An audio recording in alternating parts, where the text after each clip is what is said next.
live. Okay, so we're not really live yet. We're in the pre-game. You're in pre-live? So you guys know, like, hey. Is there audio? There is audio, I believe. My. Yeah, look at that. This is the pre-show. This is the pre-show. Da, da, da, da, da.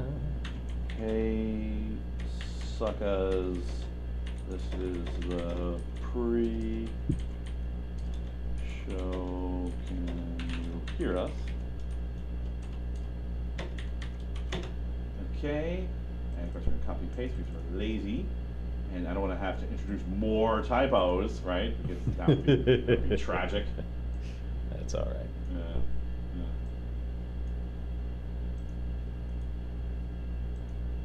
I think what's more entertaining is they only can hear me because I'm the one talking to a microphone. Right. They get well, so I had this experience. I was running around doing stuff, and while I was talking on the show one time, and I was like, you could hear me, but it was like off in the distance. Over in the corner of the room. Yeah. Can you hear us? Okay, so got this. That's good. Let me get this up. Let me get my signal because occasionally I'll get something on signal. Where's my signal? There it is. Over here. No excuses, signal. Updating 17 days worth of back signals. Did that on a laptop. I don't know. I haven't decided if I'm happy with the direction that signal's going. I forgot to print my thing. That's silly. I'm like super formal before the show. Isaac's finding out the hard way, the poor guy. He's just like, I'm going on a podcast. No, you're just whatever. You're just coming and you're just doing a hangout where other people are looking. It's kind of more like it. Do you print this? It ain't my first rodeo. No. Even at this stadium. I mean, this is episode 178. Oh wow! I've been at this. You've been at this. I've been at this. So I think Area 22 was. I was actually having some success. I was getting at least a couple hundred people an episode, and several hundred actually. Wow. And the numbers are slowly climbing for this for the new look. I mean, I lost that follower count. Oh, the transition is a thing. Right. The transition's a thing. But I'm hoping that people will realize just what they're missing today. Oh, they sure. don't. Well, you always have the archives. Hey, I see that Rich is floating around in the comments. Welcome, Rich. Thanks for tuning in. We're not here yet. We don't want to really start. I mean, we're present, but we're pre-gaming or something. Yeah, we're still kind of pre-gaming. What is this? Color commentary. Okay, yes, this is interesting. It's a weak dystopia report, but we're gonna have a great show. This is going to be a freaking awesome show. Yeah, it's going to be an awesome show. I'm glad people are already here. I am glad that people are already here. We're coming in. People, ask your kookiest question now, so you don't have to embarrass us, right? So we can be prepared for it. So we can be prepared for it. What's the fun in that? Throw it in the comments, No, that's true. You won't get the full react. You won't get the look on our faces when you say that crazy ass weird shit. What? So do you like my rolling engineering station? Oh, it's wonderful. Yeah, like it's off camera. It took a little, arranging. But when they actually the rolling table came with the studio and with the office, and I'm like, that's perfect. That's exactly what I need. It's already set. Thank you. Okay, people, 2 more minutes, and I will actually go to video and start the show. And then everybody can see this place. This place, yeah. I mean, I've done a couple of little tours, but I mean, this is, I mean, I'll get your reaction. Well, fuck it. What do you think of this? I like it. It's pretty nice, right? I like it. It's pretty nice. You feel like you're missing out because you look into the yellow screen out there, folks? Well, they're going to see us soon enough. They're going to see us soon. You can see us in 1 minute. So 1 minute. Wow. I like to get this started ahead. If you're wondering why I'm doing this and not just leaving it silent or, putting on dancing bears or something, it's because I want to make sure things are more or less working. Because I'm the engineer and I don't want to dick with it. This is PG-13. I don't want to dick with it. While we're talking. I want it to be about Isaac and me and you guys. So. Now I kind of want to see the dancing bears. Well, okay. If you want to see the dancing bears, let us know in the comments. No, that's okay. No, I want to know. Yeah. That doesn't mean I'm going to listen to them. Well, Customer service is I mean, not job one here on the No, Technocrat not Live. at all. No. Suddenly introduced the concept of dancing bears, and I have not seen Dancing Bear 1. Where are my dancing bears? That's okay. Where are my dancing bears? And let us know how the audio is. We're actually using a different distance for the microphones. That's why I was asking if it sounds okay. We're pretty far. We're pretty far from the mics. So, Yeah. you know, I actually had a complaint that it was growing out of my face. Like I was just talking into it. You know? Oh. Yeah. And then I was like, all right, I see what you're saying. So, oh, it's time. It's time. Yes. Okay, I'll brace myself. Everybody, you brace yourselves. You're going to see our faces. I'm just going to break your camera there. Yeah. Oh. Hello, and welcome to the Technocrat Live. I'm your host, Matthew Newhall, and this is my esteemed guest, Izaac Falken, world-famous hacker extraordinaire. And I really mean that in ways that I didn't even understand before, because I've learned a few things about Izaac. Oh, yes. There's lots of information. Oh, yeah, you know what? I just realized it's probably going to mute tab. Let me make sure we can get over here. Sorry about this. It happens every time, right? This is what you get when your host is your engineer. It's always fun. Mute tab. There we go. Now we're good. Yeah, and this is actually playing too. Yes. All right. We are good to go. All right. So, let me move my signal over here in my way so I don't distract myself. By the way, if the video is distracting, let me know. I can try, block it out. That used to be a problem for me, but I got used to it. Okay. So, yeah. So, how are you? How was the trip here? It was good. It's the delight of Long Island rush hour traffic. Right. But Okay. Yeah. I mean, it's weird. It's a gamble. So I came down Cross Island. Okay. And that was the wrong gamble because apparently Isaac was right behind me. He was like an hour early. It was crazy because, as a crow flies, it's 15 minutes. Sure. But flying is the operative term. Yeah. Yeah, I was coming out from Queens. It was fun. I mean, traffic. My car drives itself now, so like traffic is kind of more relaxing. Mm-hmm. I don't get as upset. Yeah. Nice. Well, I mean, do you get upset? What do you do? I mean, do you just hack other people's cars and? No, have you ever done that? Have you ever thought about doing that? I mean, yeah, but not while other people are driving them. Right. Well, you don't have to crash them. You can make just put it in limp mode so it only can drive 15 miles an hour. Like the diesels have that. But it's going to be in front of me. Why would I want to do that? Oh yeah. Well, it'll only be in front of you for a second until everybody starts whipping around them. Pass it. Okay. Yeah. Well, no, I'm content with just my car driving itself, and then I get to sort of. I mean, I'm sure whatever I'm describing is probably several felonies, but it is entertaining to think about because, you used to, I wish I had Gatling guns in my car, like back in the '80s. You kind of can do that with you can do that digitally now. It's actually not that hard. Well, it is hard. I mean, trying to get into a CAN bus wirelessly. Well, it's insanely hard for the first person and ridiculously easy for the next, right? Because they just write a script and put it out there, and then yeah, it turns out it's rather hard to do a over-the-air update. Well, I mean, it's not that hard to do over-the-air updates on cars now, so. They're just rolling computers at this point. It's a little crazy. Right. Well, so there was. All right. So get this. I don't know if this was a news story. If the audience, I think, if they've been here every show, they've heard this. But probably everyone here hasn't been here every show anyway. So 2 weeks ago, there was a story. So Massachusetts has had a right to repair law on the books for a while. Oh, nice. Right. So, and they haven't been enforcing it. They basically told everyone, okay, we're not going to enforce it. We're not going to enforce it. Right. This has been on for like a couple of years. Okay. So it's on the books. You have plenty of time. You have time to figure it out. You businesses get to figure out how you sort out your stuff and how you're going to implement this. And then they finally pulled the plug like 2 weeks ago and said, okay, we're doing it. You have to provide the ability for people to repair and access their own modules in their own vehicles. Nice. Yeah, and you know what? Who jumped in? It was actually the FHTOT or FHTSA. Is that right? Federal Highway Transit. Yeah, STSA or whatever. Yeah, Safety Transit Administration. I had it written down last time. Nobody's groping you as you get in your own vehicle. Right. It's not really the TSA, but okay. Right. Well, maybe. Possibly. I mean, that could be a feature depending on. All right. Anyway, so what happened is they said, you fucking gonna lose your shit when you hear this. They said you cannot push this law ignore Massachusetts because it's a security threat. They said flat out that people will be remotely controlling other people's cars, and there might be a possible mass action terrorist attack if you do this.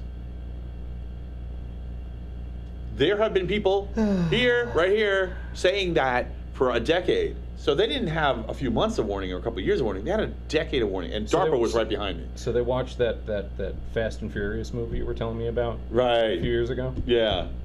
That's sad. Yeah, but you know what's sad is it's possible.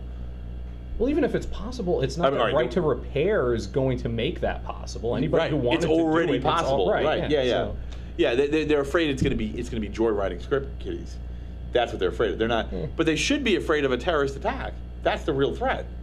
Yeah, I don't know. I mean, you heard the Kia challenge and all that stuff. So, holy cow. Kia, the car company. Kia, the car company. So Kia and Hyundai are the same. They're the same company. Yeah, the same. Yeah. Well, they weren't, and then they were, and they aren't again. Oh, lovely. Yeah. So Hyundai. What do you call a split?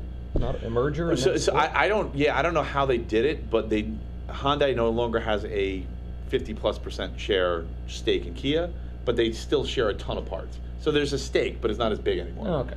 But it's pretty much the same cars. So, and that's this. It's evidence in this. Where do you check out what they did? So they have, you have your encrypted RFID chip in your key. Sure. And it goes back and forth and signals and says, okay, yes, this is really the key. And usually the encryption's pathetic, but it's a really physical encryption? It sounds like a rolling code. Most of those are rolling codes, but okay, fine. Well, apparently it was in the zeros. It was 56-bit encryption. So I don't know. Yeah. Well, but I mean, when you consider you have to each time you try, you have to turn the key. That suddenly becomes impossible, right? It does. It's wonderful. Yeah. So I don't know, but compared to just a physical key, it's amazing. It's a two-factor. That's what makes it work. Okay. Right. So, unless it doesn't. Right. So I'm going to guess you're going to tell me it doesn't. Yeah, not for Hyundai, because what Hyundai did is they were very systematic about it. They put all of the juice for the encryption verification in a autonomous module, right? It's a separate physical module. So it does the interaction with the key. So all it does is put thumbs up or thumbs down on the CAN bus, and you can, wonderful. Yeah, and it doesn't fail off. No, why would it? So it's the Kia challenge. Yeah. Yeah, 11 people died joyriding Kias. That's just the people who died. Yeah, it was good times. Yeah, good times. This is who. Yeah. Anyway, so that's we segued twice. That was amazing. Segway. Yeah. Do you remember the days before the Segway? when we walked places. I know. When we had bicycle lanes, not Segway lanes. I remember not being angry with my feet for being so useless. Yeah. No, those were the days. Just disappointing. I mean, there's generations now who have grown up not knowing what it was to live in a Segway-less world. That's that. They were out playing stickball in the streets, not worried about people just segwaying over them. Yeah, I mean, you never know when you're going to turn the corner and there's another Segway. Just one of those Segway trains coming down the road. Yeah. Everybody's holding on to each other's belts. And you just, every time one passes, you just spin around in a new direction. Yeah. No, all the hype was right. Like the world changed after The Thing. Here's to you, Back to the Future. Incidentally, I love this mug. Yeah. I only just watched Cowboy Bebop. You just watched Cowboy Bebop? I had to get my nerd card back because I had to turn it in when people found out I did not. Yeah. It's fucking amazing. Great series. Yeah. Great series. I mean, wonderful. Just corgis. Just corgis. Ayn is adorable. Yes. Yeah. No, it's so well. I mean, the music is out of this world. Cowboy. Yeah. But in 20-something minutes, you have an entire arc. You care about the characters. It's so well written. I can't believe I didn't watch it when it came out. I had to wait 20 years. Yeah, I don't. You know what? I'm the same way though. Yeah. I tend to sit on stuff. Occasionally, there's a show that actually gets my attention when it's new, right. But it's pretty rare. Yeah. Yeah, I want people to be like, I want to wait for the regret, and then see them go through all the stages of grief. and then I'm like, okay, then I'll decide. Well, the one I'm catching up on now is Made in Abyss, which is something. Really? And then I may not be able to get my nerd card back until I see Neon Genesis Evangelion, which is another one that I have not seen. Right. I hate to say it, but is in the canon apparently. I don't know. I think Cowboy Bebop is way more important. Okay. Because it's more accessible. Well, I got that out of the way. Yeah. That's important. It's nice. Yeah. The mug is really cool too, because when you put hot liquid in it, it makes spike on the back. So he picked the Cowboy Bebop mug. Yeah, We're back to the mugs. I had no idea that it was like one of those thermal mugs. Of course, yeah. I did bring you something though. You brought me something. Yeah. Well, I mean, the first one of these. All right. This I is brought excellent. a bottle of wine. A geometric shape. Thank you. It's a cylinder. It's a cylinder. But I stopped. I got us 19 crimes. You saw something to put in the cylinder. Did. Yeah. That's yeah. beautiful. So we can have that. You're a along beautiful with our man. coffee. Thank you so much. Oh, thank you for having me. I appreciate that. It's important that we have a good time here. So what he didn't say, because he's being humble, but he mentioned off camera, as that these wonderful cylinders are a gift. Yes, you can keep them. I thank you so much. You're very welcome. These cylinders give me great pleasure. May you have great pleasure with your cylinders as well. Here. To your new studio and all the wonderful guests that will. Thank you for the studio warming gift. Thank you so much. And in case you didn't figure it out from the comments, we are in a new studio. I'm super psyched about having my own place. The downside is I'm my own engineer. So if the sound sucks or the video is terrible, well, you know who to blame. You know who to blame. But on the upside, we've got fresh coffee. I've got my own cylinders. Yeah. It is comfortable in here, I think. It's very nice. Yeah. Thank you. Quite comfy. Yeah. It's a good chair.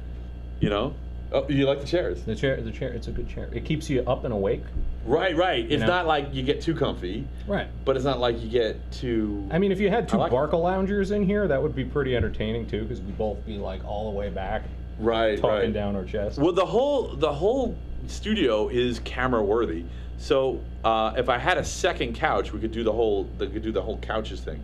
I also thought about getting ferns too. So. Well, if you had the one couch and then a chair, you could actually do psychoanalysis on your guests. Oh, that may become a shtick. Yeah. Like, would you like a couch to lie on? Would you? I have one. The weeping couch.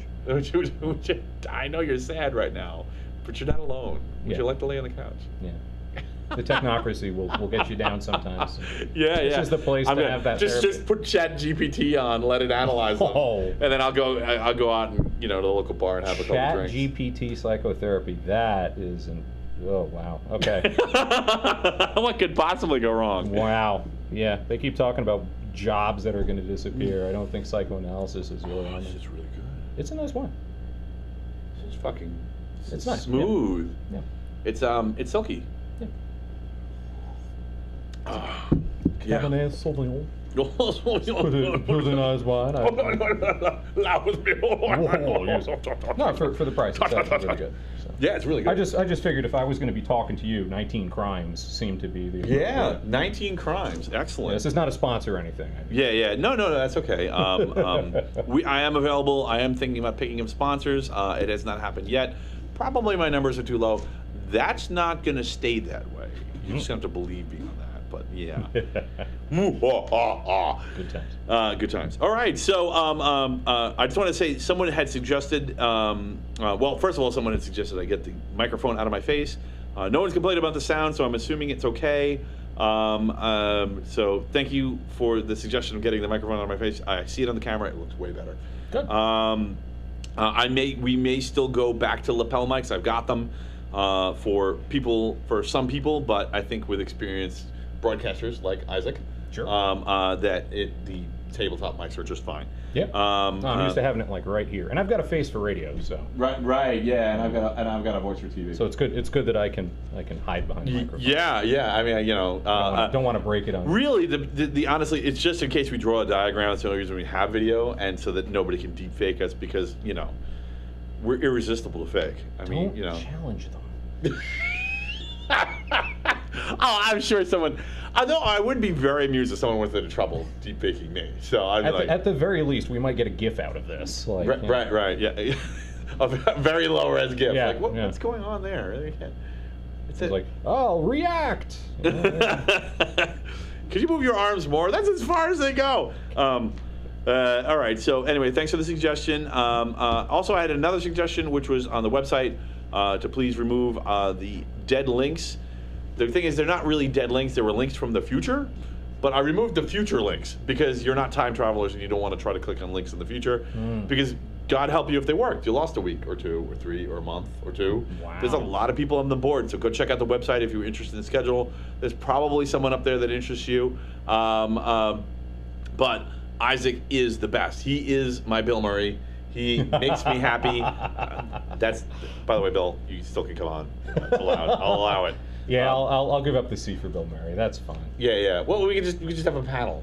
Oh, You know, works, yeah. snark and sarcasm, and that was, I gotta say, I would be really interested to see Bill Murray in full snark mode on tech, because there's a lot. He undoubtedly has opinions. Yeah, I'm sure. My dad met him once, actually. Really? Yeah, in a men's room. He was at Saturday Night Live.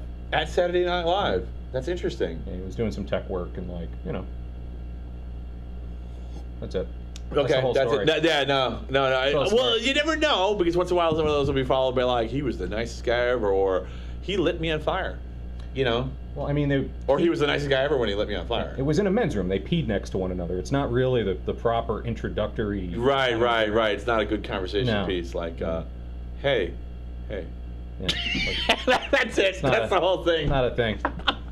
You do that at the wash basins on your way out. Right. Hey, you're a funny guy. Hey, thanks. Gum's pretty good. Yeah. That's a nice cologne. All right, so thanks. I took care of the website. Please, if you like this show, like, love, subscribe, and please comment. I want to see your comments. You guys are not commenting enough. I want to see sarcasm. I want to see. Did someone say corgis? That's right. Someone did say corgis.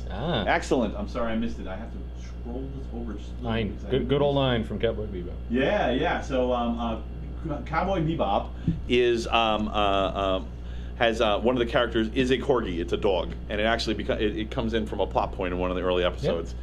And they have a dog throughout, and the dog actually is part of the team. That's one of the other great parts about the series. Like, you've got all of these little arcs, but there's a larger overarching arc, and it all comes together. Right. No character is too small or too furry. Yeah. And you never know who's going to stick around. And yeah, corgis are cute. Like, seriously, like I sometimes, like, if I see a neighbor walking a corgi, I'm like, it's going to be a good day. What is wrong with me? That is like, no. What's wrong with people? Why do we do that with cute stuff? You see one of the little corgi butts going up the road. It's like, you have to smile. Yeah, it really makes me smile. Yeah. That's a good thing. Let us know what you think about corgi butts. Life is good. All right, so okay, so please comment. Let's hear it. I want to hear what you have to say. Okay, without further ado, let's get into the Dystopia Report. So I'm gonna have an entertainment section for you guys. The Witcher is now out on Netflix. So after you're done with this show, naturally go binge it. But we're gonna have more actionable content with possibly the same level of intrigue. So stay tuned. It turns out Henry Cavill is still out. I was kind of hoping there would be an announcement after it came out and was a wild success, which it already looks like it is. Remember, we have a 1-month spoiler rule on here, so we will not be discussing it, but Henry Cavill is still leaving the show as of right now. So go write a letter or something, because they should, no, we want Henry Cavill to be the Witcher. Right? Don't tell me if you don't think that's true, because I don't want to know.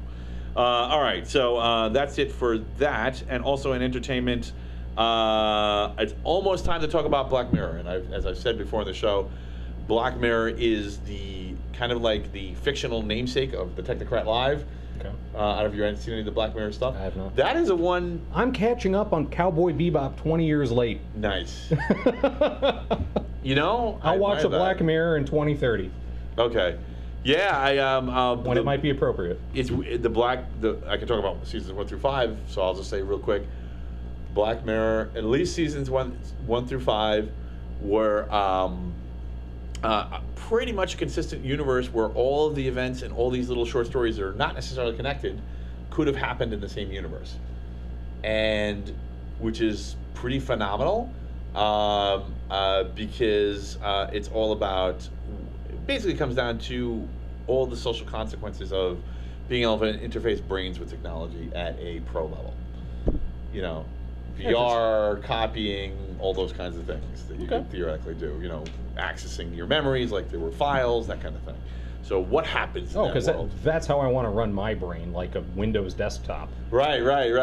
So, but the thing is, like, they're so awesome. Oh, it's so good. Anyway, so If you say so. Yeah. Cynical commentary. That's what what I'm about here. Okay, so on to tech. So actually, probably the biggest news, and it's funny, I almost missed it. It's been a crazy week. I've got a lot of weird, crazy personal stuff going on, but I'm really glad that Isaac's the one who's on the show today because he can definitely carry any topic. So if you have any questions for him, he's a I don't know, a world-renowned hacker, but like you can't stump him.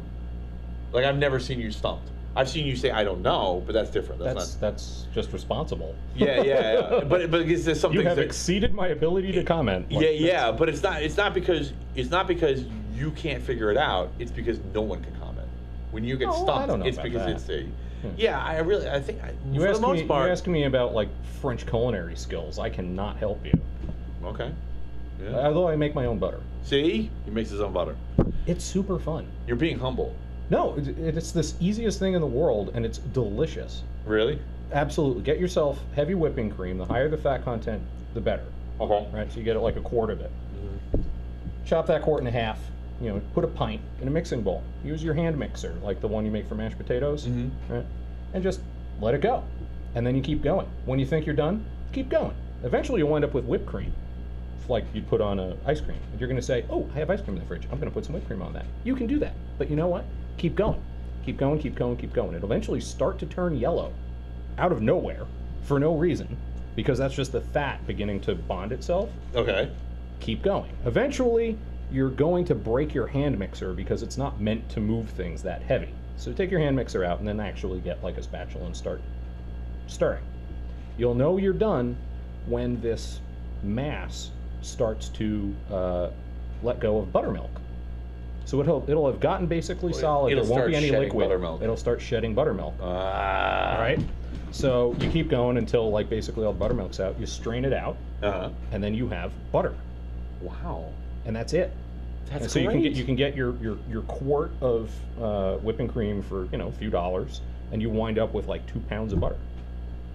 Freeze half of it, eat the other half. How the fuck are It's people doing this already? delicious. It's amazing. Well, the Amish are. Yeah. I mean, Apparently they're where it's at. I'm not telling the Amish anything, Right.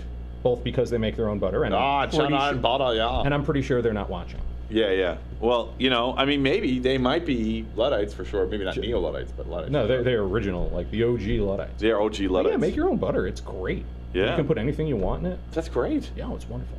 Awesome. Yeah. Oh, so that's what he doesn't know. Now you know what he doesn't know. Yeah, and, I remembered where that came and from. so, and so to tell you, like, I know nothing about cooking.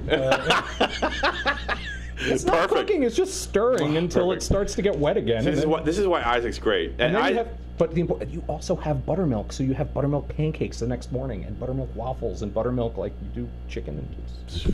awesome. I live alone. I have to cook for myself. Okay, That's This great. is how I keep myself busy. I wonder how it would be to caramelize onions with that butter. Oh, wonderful! You've done it? Absolutely, everything with that butter is delicious, and you can salt it to taste. Wow. Well, there's a kitchen here. I almost want to just leave right now and start making butter. Just start making- The people in the office complex would be like, I mean, we're Really? only 25 minutes into the podcast. Right. We've got an hour and a half. We got an hour. We could do the butter hour. yeah. No, I don't think we have the ingredients. But- Which incidentally was you remember the movie Hackers? Oh God, I was just talking an hour ago about hackers. Yes, They had some of the like most ridiculous / entertaining phrases that they tried to get into the lexicon. Mm-hmm. It's like I remember one of the comments. They're looking over Acid Burns' new laptop, and I think it was Lord Nikon who had commented, "You're in the butter zone now, baby." What? In the butter zone. Yeah. Yeah. All the kids in the 90s were saying, "You in the butter zone." You know, I think. So now we're in the butter zone. 30 years later. We're in the butter zone. You know, you're not only are we in the butter zone, you're in the butter zone with us. So in case you didn't, we in the butter zone. Yeah, you know that I gotta say it does take some moxie. Yeah, to try to introduce lingo out of a movie. Right, right. Just to to get your own Wikipedia page before Wikipedia was a thing. Right? That's you know. Well, I mean, one of the It's they were right at the meta commentary level, but not at the commentary level. Oh yeah, no. I mean, the Hackers was a funny movie. I mean, they had a website for advertising. It was actually one of the. It was like the studios nowadays. They'll just put up a website for whatever movie. It doesn't matter what it is. But like that was one of the first movie websites that was ever done. It was early internet, and DEFCON hacked it because. Probably in 5 seconds. Duh. And it wound up being like great publicity because it's like, the movie Hackers, the website got hacked. Like, oh, okay, cute. It was wonderful. Yeah, it was silly. It's not like there's anything else on the internet, so who cares? You download the JPEG, you put a little mustache on Angelina Jolie, and you put it back on their website, and it was cute. It was fine. Right, That's back when like web defacing was hacking, quote unquote. Right. It's sad. I got access to the machine. What are you gonna do with it? I don't know. Whatever. we're gonna draw on the JPEGs. You didn't even need to access it to spam people with bogus emails because Well, I mean, that was the visible side of things. Obviously, there was other stuff going on. All the email servers weren't even secure back then, so you didn't need to hack machines to send back then. emails. What email is? Do you think email is secure or Yeah, no, it was nothing. You couldn't even make it secure if you wanted to. So I mean, today there's literally nothing you could do but just deface the website. Yeah, it's you could do all kinds of things back then that you can't do today. But yeah, but email security is one of those fascinating things where the whole protocol is just built around openness. There is no security inherent to email. This is why the cypherpunks were talking about PGP and encrypting your email and so forth. There is no whitelist logic; it's all blacklist. Yeah, and so it is remarkable that one of the greatest improvements to security across the internet was basically a new release of SendMail, which enabled TLS by default. Right. And suddenly, 30% of the internet was now encrypted, and that happened so far ago. Long ago in a land far, far away. Back when people made their own butter. Oh wait, that's still now. That's still today if you do it. But it wasn't. But nobody was running around changing protocols. It was just okay, this is now the new default config of SendMail, and everybody updated and they didn't care, and suddenly stuff's encrypted. It was great. Right. So anyway. Yeah, no, that's cool. What do you know when that was? I don't remember. Early 2000s. Early 2000s. Okay. Yeah. So if you don't know what SendMail is a web, a mail server, an MTA. It can be set up as to do other things too, to be a proxy but it's notoriously hard to configure. It's a torture toolkit, is what it is. Yeah, you have to learn a language called M4 to generate the config file for SendMail.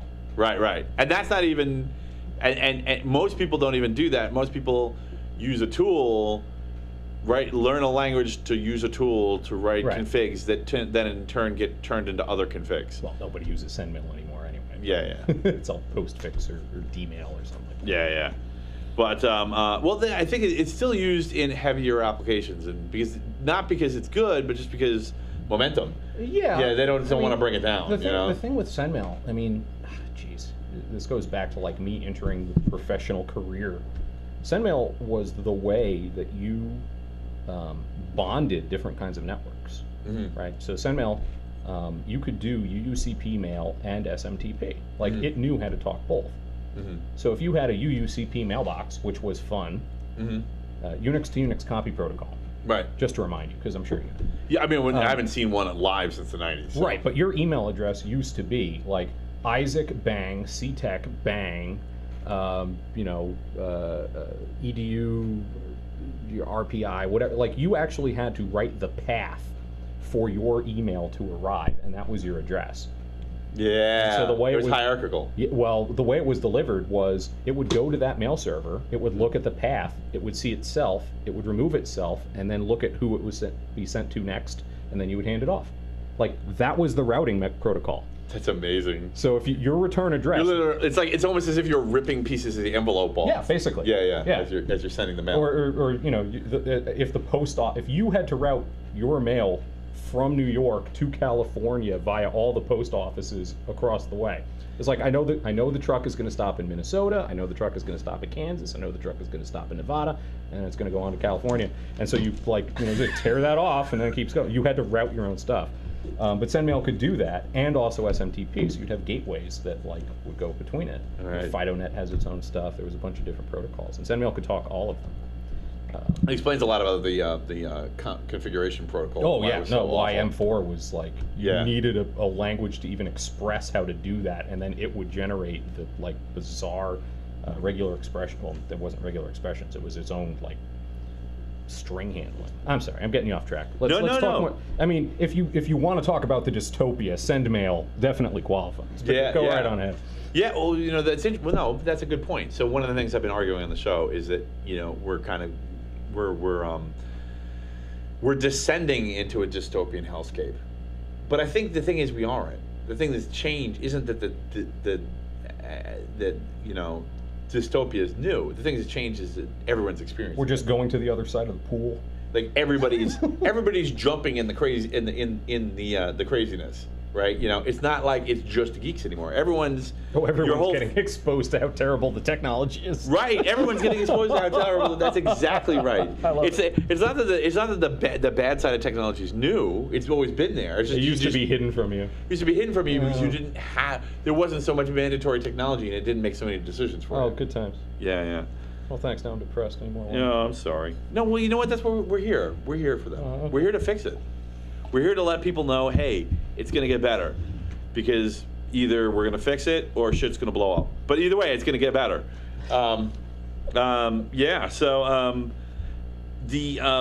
This is crazy. I don't even know what to say about this. Red Hat has decided to pull source RPMs from the general public, and your ability to just type a URL in and snatch it all down and recompile it as Red Hat after you remove the trademarks, which is exactly what Rocky and Alma and a bunch of other Red Hat-based, literally Red Hat enterprise-based distros were doing. And this brings up two questions. First of all, if you were in the Red Hat enterprise universe, the Red Hat universe, what are you going to do, right? Because if you need a stable machine that has a relatively stable patch cycle, they need more wine. Is what they need to do. Yeah. Yeah, maybe. So, and the other thing is, what do you, so some people are talking about maybe switching to Ubuntu variants. I'm actually in the middle of a corporate conversation about that now. So really all Linux distributions are either based on Red Hat or Ubuntu for the most part. There's some source-based ones and some independent ones, but the vast bulk of them are. And some of the Red Hat ones are literally based on Red Hat, and now they can't do that anymore. So this brings up also an interesting legal question, which is, oh my God, is Red Hat violating the GPL? Because the damages in that court case would definitely be in the tens, if not hundreds of millions, if it was decided that they were. So, because that's the amount of money moving around on Linux distributions these days. So, Red Hat must be pretty desperate to do this. Anyway, if you're a Linux geek, this is a huge deal to you. If you're not, you're like, whatever. Yeah. But come join us in BSD. But I will say that Ubuntu seems to be cleaning up from this, because Canonical is hiring like crazy. So I'm seeing hiring notices go out all over the place. So that might be maybe they saw this coming, because that started a couple months ago. So I don't know. Maybe did they have a good server release? I haven't heard too many complaints about the latest about 2204, and I haven't. It's been okay. I mean, Ubuntu's had some real terrible. Yeah, like the thing with the root password in the clear. I think Ubuntu. I think bootable USB stick desktops. I don't think enterprise server. Yeah. Well, I've actually been pretty impressed with it lately. I think it's turning around. So. I'm still going to use my BSDs. I don't really care. I mean, look, I was perfectly happy with Red Hat Enterprise. I would have recommended it till the end of the universe. Sure. The only thing that might have stopped me with that would have been like a major brain drain, like half the half of the workforce quitting, you know, like all the important people or something. Oh, sure. Or this. So, I mean, this is pretty dumb on Red Hat's part. Anytime I wound up deploying something for a customer, it was either CentOS, and then after CentOS got removed from ability. Right, that was another one that Rocky. used to do this, right? People were using CentOS, they cut CentOS off, but you could still build Rocky with the RPMs, and now you can't do that either. So, yeah, not good for Red Hat. I think this is they might win the OWI Award. I don't know if you know about the OWI Awards. No. You ever been to the chat? So I have an OWI Award. I ask the guests to pick which news story is their own worst enemy, and they get the OWI Award at the end of the Dystopia report. So, okay. I'll bear that in mind. Too. Yeah. So, all right. So that's it for Red Hat. What else do we got here? So I got a story. Thanks for the contribution. It looks like somebody has figured out how to make a laser-based network leg that can go up to. Hold on a second. Where do I move my glasses? Here they are. All right. I get worried when somebody starts talking about lasers and glasses. Yeah. No. I think I don't need to put a warning on it this time. It's just paper, but 53 kilometers. They managed to get this optical out of sight. And here's the thing that's really interesting about it. It was 4 terabytes a second. This laser. Wow. So of course 53 kilometers. Now it's line of sight, but I don't believe that they think that weather is going to be a major problem. I mean, it will have an influence, but that's pretty cool. It's a solvable problem. You know the wavelength? I'm curious. Yes, actually, I do know the wavelength. So they're going sub-infrared, okay, or near infrared range. Sorry, and the reason they did that is higher data density. Mm-hmm. That's how they got the higher data density. So, just to put this in perspective, I know you may not be a geek and you'd be like, "Oh, what's 4 terabytes a second? That doesn't sound like that. That's the size of my hard drive. It's your whole hard drive in a second, first of all." That's crazy fast. Yeah. So, but the entire internet is about 100 terabytes a second. So, if you go via undersea cables, by the way, there's about 530 undersea cables that form what we think of as the internet today, the global internet. So, we're talking about just the current test version of this laser could be, what is that? 1/20th. 1/25th of the internet, just one of these lasers. That's pretty cool. So we're talking about already it's faster than the current legs, but wait, there's more, you know. So all it needs is some kid flying a kite to get in the way, and then right. Well, you know, the question is, will they make the lasers lethal so you don't interfere with them? They just burn straight through the kite. Yeah. Cool. or the airplane, or the poor bird. Yep, got another one. You know, just falls right out of the sky. But yeah, well, I mean, the solution's easier than having to replace the whole segment of cable after you backhoe it, though. Well, I'm pretty sure if you boost the power, it's not going to switch as fast. Like that's just a lot more photons per. Anyway. Right. So wait. There's I'm getting serious. I don't want. No. We can be. It's okay. We do a little serious. Believe it or not, everyone on the viewers of this show, the listeners and the viewers of this show, don't necessarily mind when we get serious. Okay. Like they get it because they know, because you set up the premise and you're like, oh crap. Like I think that the maybe it's just my viewers, and kudos to you guys for being those people, but it's like I think that the intelligence level, the tech intelligence level has gone up a smidge, even since the show started. Nice. So I'm able to like talk about these like techie issues a little deeper. They're learning. Right. Yeah, no, I think Be afraid. I think it's I think that people have realized that there was a study, I had it on the news, that Generation X and the half of millennials that are old enough to remember the world pre-internet, so the older half of the millennials, okay, all said that the world is worse after the internet. The Xennials? Yeah. The Xennials. They said the Xennials and Generation X said the world is worse after the internet. They actually want to go back to a time before the internet that has made things worse. So that was like 2 weeks ago. So that's the technocracy at play. So people realize that, but also one of the things that the Xers said, I don't know if the millennials said the same thing, but is that you have to keep up with tech. You have to stay on the treadmill, because otherwise you don't know what the fuck is going on. Like, you can't survive. Get left behind by the singularity. Right, you know. Oh, good gosh. So check this out. So they're saying now that this same laser this is not the limit of its capabilities. Oh, sure, no. By using amplitude, phase, and polarization. Yeah. So they're calling it. There's 4 dimensions to the light. You carry multiple transfer. channels on the same. Right, path. right. So they're talking about this is expandable to 40 terabytes per laser. Probably. Yeah, sounds about right. So just that's like more than a third of the current internet in one laser, in one connection. Yeah. So you just bounce that from the ground to a satellite to the other, from one continent to the next. Careful. Yeah, Now you got lag. that's true. You do have lag, but I mean, damn, right? I mean, satellites. That's not bad. I'd rather do a satellite than an underwater. I think it All would things be equal. Yeah, I got a feeling that it would be much more useful application-wise within a satellite constellation. Right. So you've got a couple of That's what they're envisioning. yeah, couple of geostationary, and you just the test cord was across. terrestrial, Okay. but yeah, the vision is satellites.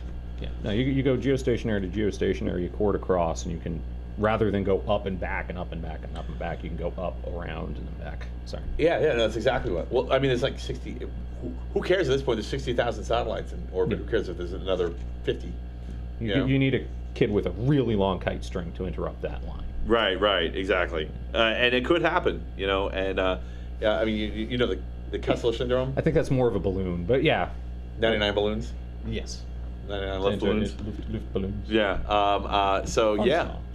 Yeah, it is. Yeah. It suddenly got popular again all of a sudden. Yeah, but wonder why. Yeah, so these laser systems, actually the way that they do it is they actually are constantly correcting for the atmospheric wiggle, as they put it. Sure. So they have a series of mirrors at either end of the connection that make up to 1,500 corrections a second. Yeah, that comes out of astronomy. It's called adaptive optics. Oh, okay. It de-twinkles the stars. It de-twinkles the stars. Yes. Oh, is that the atmospheric phasing that causes the stars to twinkle? Yep. See, now when you look and you're like, oh, it's so romantic. No, that's you're just data loss, people. So if you've ever seen a photo, Your twinkly stars are data loss. yeah. If you've ever seen a photograph, a long exposure photograph of an astronomical observatory, it's got the telescope, and you see like a green laser shooting out of it. What that green laser is doing is it's going up through those layers of atmosphere, and there's another camera that looks at how the laser beam is being jittered by the atmosphere. Right. And so that is informing the mirrors to de-twinkle the stars. It's amazing. Yeah, adaptive optics is very cool. I did not fucking know that. Yeah, that's very cool. Thank you for wrinkling my brain. Yeah, the commercial application was DLP televisions. Okay. So in the back of a DLP television, you have a chip with millions, I think possibly billions of, I think it's just millions, little mirrors that are on the chip, and they can move and they wiggle, and that's how you get the different color pixels, because you don't turn the lasers on and off. You just like shine the light, and then you either point it at the screen or you point it towards the top of the box. Right. And so all these little mirrors are flickering around. That's awesome. It's the same system. Yeah. Great. But it's very similar tech. Yeah. very cool. Awesome. I did not know that. Yeah. So if you want to check this out, it's ETH Zurich is the organization that's doing this. Pretty amazing. I was going to make a joke about story retractions being actually slower than 150 1,500 corrections per second, but it's obvious. I don't need to make that joke. That's good. Yeah, it's a good joke. I told the joke. I said what the joke was without telling the joke. Yeah, and everybody just backfills it on their own. Backfills on their own. You know what to do. All right, so world's first flying car in the United States, approved by the FAA. Oh.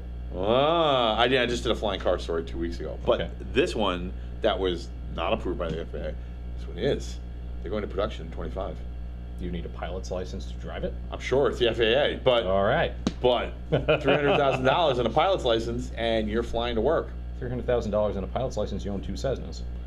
That's true, but one for each of your. You can't be smug about how your Cessna is actually electric. They are electric. That's right. So you can be smug in a true. way that you cannot be in your gas guzzling Cessna. This is true. And it is a bit of a gas guzzler in flying mode. So it looks like Or an electron guzzler. Yeah, it's an electron guzzler. Exactly. What company for Rich? You're talking about the flying cars? Yeah. So it's ALEF or ELF. So like ELF, but with an A instead of an E. Like Aleph? No, that's LF. Yeah, that's not right at all. Just ignore what I just said. ALEF, Aleph, aeronautics. It's Cool. production planned in end of 25. They've been test driving it since 2019, so it's the first I heard of it. So Test-whatting it? They've been test driving, flying. It drives and flies. Oh, okay. So it does both. both. Okay. It does that. It hovers. I thought I was going to get you that and it's it like they're drives. test driving it, huh? But check this. Test flying it. Yeah, no, it's but both. So here's the interesting thing. The two ranges are 200 miles for driving, 110 for flying. So that's still pretty reasonable. I mean, especially for a commuter. I mean, I'm assuming, I would like to know that you could fly over other cars.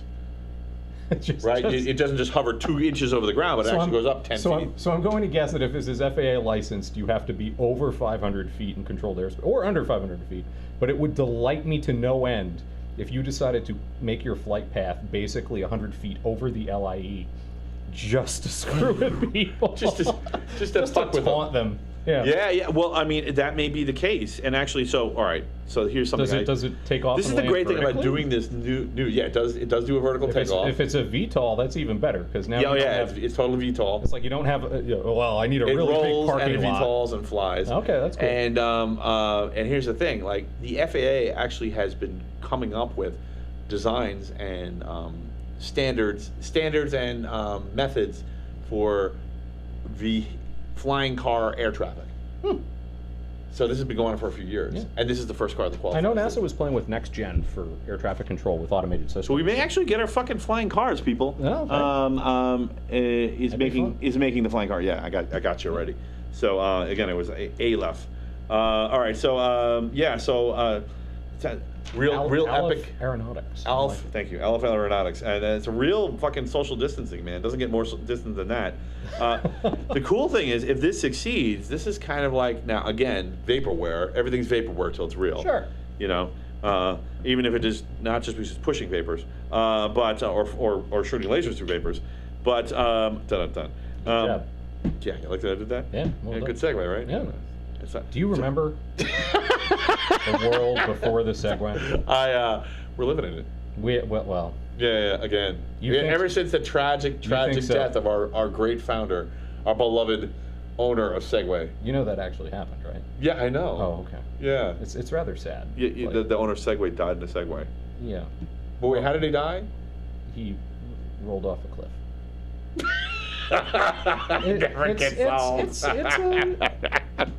I'll send you the story. You'll feel sad. Okay.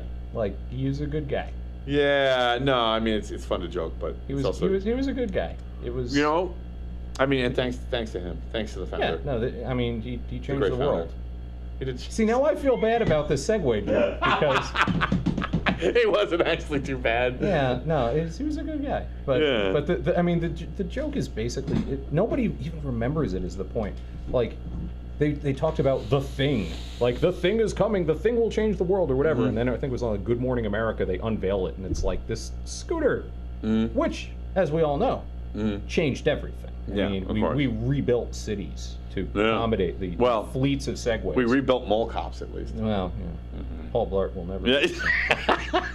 So Rich is talking about the current FAA rules. Rich, I think that there is a special exception for flying cars. I think there's going to be a group of flying car rules specifically for, sub 500 foot airspace. I assume, they won't be allowed to go over 500 feet. Okay, if you're under 500 feet, then you're not in controlled airspace. Right. So they're coming up with controls for 500 feet and under. Okay. Specifically for the commuter kind of class, rolling vehicle takeoff from normal roads. Okay. Yeah, I mean, I don't know. I'm hopeful. That's a very. I wonder how much it weighs to be able to do 110 miles in the air as a car, and it's a car shape. I've seen it. It's not even like it's like most of them look like drones. Well, if it's with a person in the middle, but if it's a VTOL, if it's a multi, I don't know. It looks like a car. I'll look it up. Aleph Aeronautics. You said. What I really should do before next show, because this keeps coming up, is look up what the proposed FAA rules are. Yeah, because this is like something people get into. Yeah, and I'd really like to know what are they planning? Controlled airspace is hard to do for a lot of aircraft. I mean, like, it seems to me the logical thing would be to force people to track roads and then pick particular heights, you know, to do track, you know, like, don't be flying over people's houses and buildings. You have to communicate this stuff, right? Like, right. So how would they? I mean, you're creating invisible lines. Well, I mean, the whole point of air traffic control is deconfliction. Mm-hmm. And if everybody's going to be below 500 feet where it's uncontrolled airspace, like, there's no deconfliction other than what the pilots can do in VFR flight rules. Right. So one of the prerequisite technologies for this may be automated driving systems, and their collision prevention techniques. So, that might be. I mean, it seems to me like I don't know. I really got to look it up. So, Rich says, Ariel wants to know if you are seeing YouTube comments. I am not. You are not. Chat disconnected while I'm gonna restart this. If I get knocked off of YouTube, then you don't know what just happened. Oh, yay, we're still live. Okay, good. It didn't affect my stream. Oh, look, there's chat. Holy cow, Ariella! Sorry for missing all of your comments. Let's reread them real quick. From the lad and the Bourbon Horses. Yes, we hear you. Thank you. Okay, I'll get back to that question because I don't want to get off traffic right now. You sound okay. I hear a hum. It's a little bit of a hum in here. There is an air conditioning. There is a refrigeration unit, I think, in an adjacent room. So it's a mild hum. That's actually a hum in the room, right? I don't know. Can you confirm or deny? Do you want me to stop humming? Oh, yeah. Doing that the whole it's time. Isaac. Sorry. It's a terrible habit. Getting a 64 Roadrunner. Jesus. Oh yeah, she makes butter on her. She makes butter too. Oh, so wonderful. Awesome. Down in Kentucky butter. No, I was not hearing your comment. You put some bourbon in that butter. I imagine it would be amazing. Does a car need ADSB? I'm not sure what that means. ADSB is the automated identification information. Okay. So if you ever go to like live ATC and you see the map where like all the planes are, your plane will say, "Here I am, and here's my altitude. Here's my heading." I would guess for sure there is going to be either ADSB or some variant of it that is made specifically for low altitude flying vehicles. Sure. I mean, if they're making a standard, why would you leave that out? Yeah. Otherwise, how are you going to, I don't know enough to comment. I don't even know if they're in controlled airspace or uncontrolled airspace. This is how wise he is. He knows to not know, and that's how he knows. I look forward to investigating this now that I know it's becoming a thing. All right, so we got a question, and I'm going to actually give it to you because it turns out Isaac knows a shit ton about this, and this is not a fucking ringer. I'm not kidding. Okay. We were just talking about this offline a few days ago. Right. So the question is, TSR 80 Model 1 or Model 3? Which one do you like better? The Trash I 80. did not fucking put her up to this. I swear to God. The Trash 80. The Trash 80. Model 1 or Model 3? He's going to have a smart answer about now? Like me, sitting in 2023, somebody wants to hand me... She didn't specify! It's just a joke question, but no, fuck you. I'm not listening to that. It's not a joke question. This is serious shit. People failed or passed based on those machines. So... Or goofed around because and then failed. But whatever. I would be happy getting either if it's functioning at this point. Really? Yeah. I mean, a Trash 80 is fun. I don't have one anymore. You don't have a Trash 80 anymore? I don't have a Trash 80. Yeah, okay. But what I was talking to you about the picnic was... here we go. I used to... She has no idea how well. She just followed you. Yeah, I used to overclock TI calculators. Yeah. TI 85s. Which was very entertaining. So the TI 85... Are you not entertained? Yeah, do you want me to digress for a few minutes? Please do. Please do. That's a perfect question. Okay. It was like literally, I swear to God, it's like almost psychic. It's creepy. So back in the day, students used to have these graphing calculators. The Texas Instrument 85 calculator is a great little graphing calculator. It's like $100 and some bucks, which at the time was very expensive. But you're investing in your education. You take this calculator through high school to college, and it was a great thing. It was kind of slow. And so I started thinking, well, there's a Zilog 80 Z80 chip in there that makes it. I was like, I wonder what the clock speed was. So I start poking around at the thing, and I found I was looking for a crystal oscillator that would create the clock that determines how fast the CPU runs. So remember, yeah, like the crystal oscillator was it? It was the same kind of crystal, but it wasn't used the same way in watches, right? When they said quartz. Well, it was the same idea. Like Okay. you need to provide a pulse. So the way a CPU works in general is that you've got all of these banks of transistors in the algorithmic unit, the APU, or so forth, and all the rest of the things.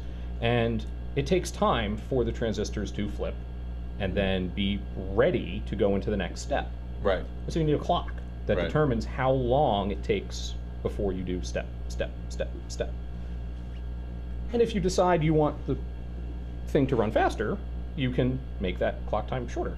Now this increases the number of errors if you go too fast, but generally you can go a little faster and it'll be fine.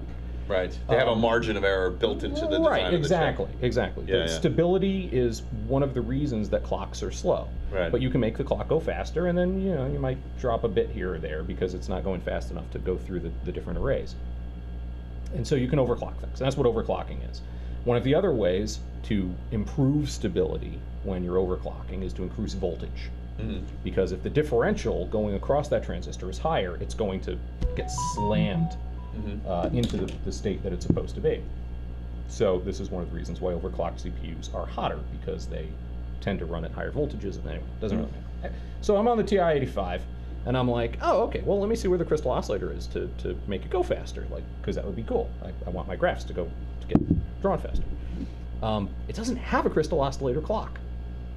I was fascinated. What it has is a couple of capacitors that fill and then discharge and fill and discharge in a very... Had you ever seen that before? I had not seen... Well, I knew it was like a thing you could do, but I hadn't actually seen a circuit like that in real life. Right. On a small board. Certainly not for a computer board.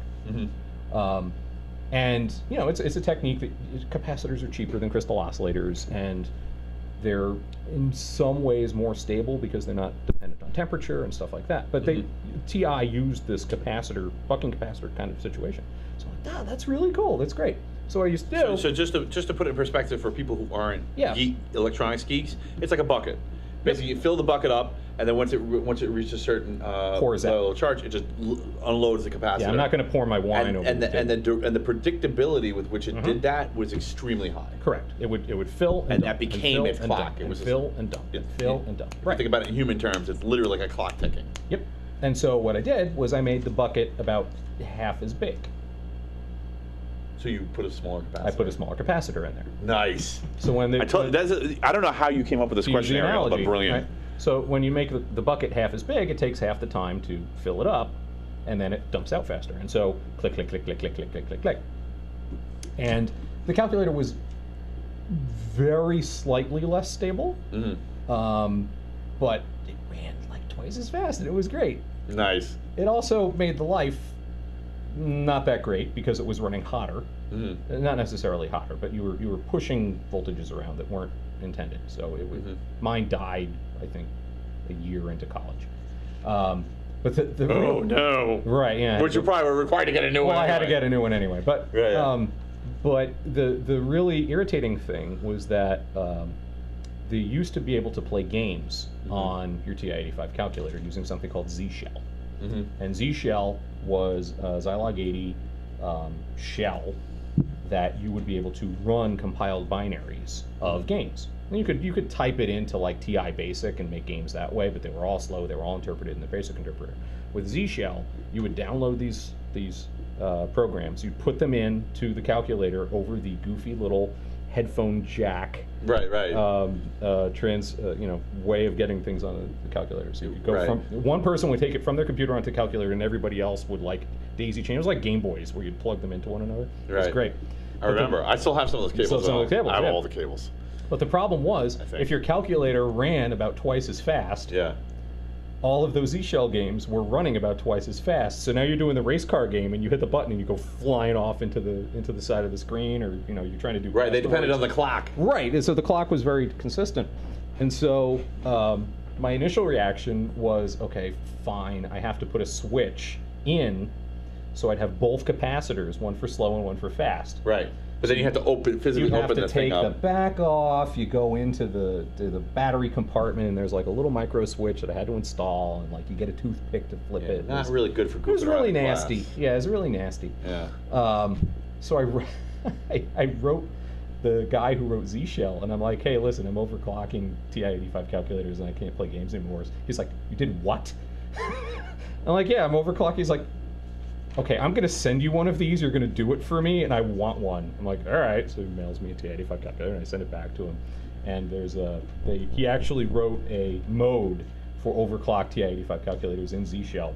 So if you had one of these calculators that was overclocked, you would like put in the software as like, I need a delay loop. And then you could still play the games without needing the switch. That's awesome. Yes, that was fun.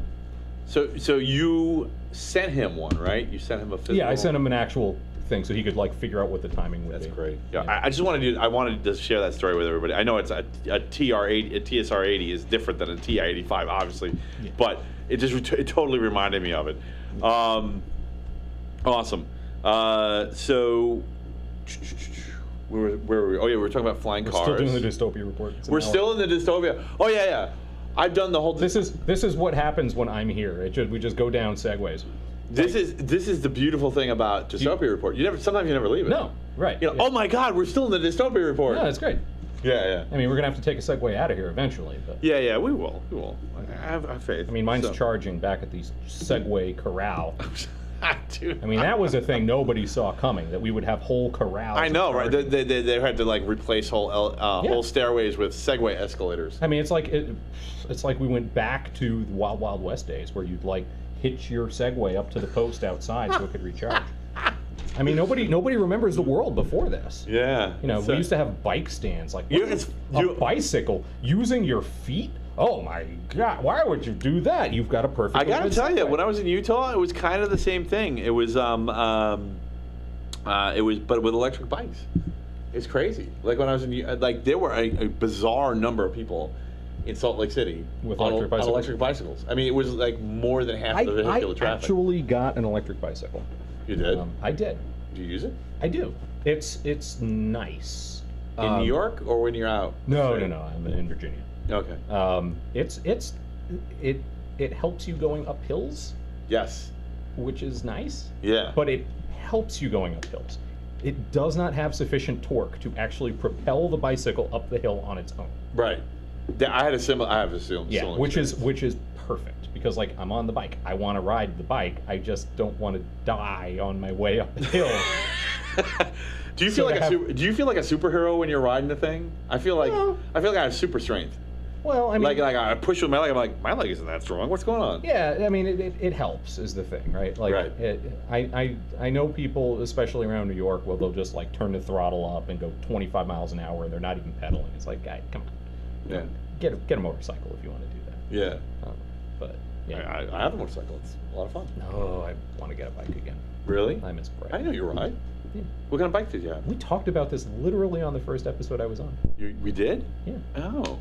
Why did I not know? I used to ride a Yamaha. So in fairness, I am on episode 178. Yeah, it's true. It's been a lot of episodes. I remember an astounding amount of stuff, but I forgot. I may have a better memory of when I was on the show than you did. Right. Yeah, it was a little side thing. Yeah. Did I have exactly the same reaction? Because I think so. Yeah. That was really fucking funny. Yeah. At least I'm consistent. But I'm still looking for that Honda Shadow. Still? The ACE. Yeah. Okay. I found them all over the place. It's just a matter of, getting the pile of money, deciding I want to ride again. Right. I am old. I'm like made of all dust and Right. I can't. Yeah. Well, I can't fall like I used to. Right. It's. You can be as old as you want and ride and cut through the wind. The problem is when you stop suddenly. It's not the sudden deceleration is the real problem. Right. It's not the acceleration. No, I'm gonna get a bike again. I gotta roll the Southwest again. I miss it. Miss it. But I also don't want to do it as like the middle age. It's the midlife crisis kind of thing. Yeah. I'm not there yet, but I don't want to. It would time too perfectly to be the midlife crisis thing. It's like, no, it's not a midlife Well, crisis. I think riding. it's the opposite, because when you're on a bike and you're alone and you're traveling. You were not keeping up on this wine. Oh, please hit me. Okay. Yeah, actually, I pounded most of it back. Well, It's not a pounding wine; it's an enjoying wine. I know. I'm speedballing too, so Okay. I'm mixing my magic. My coffee too.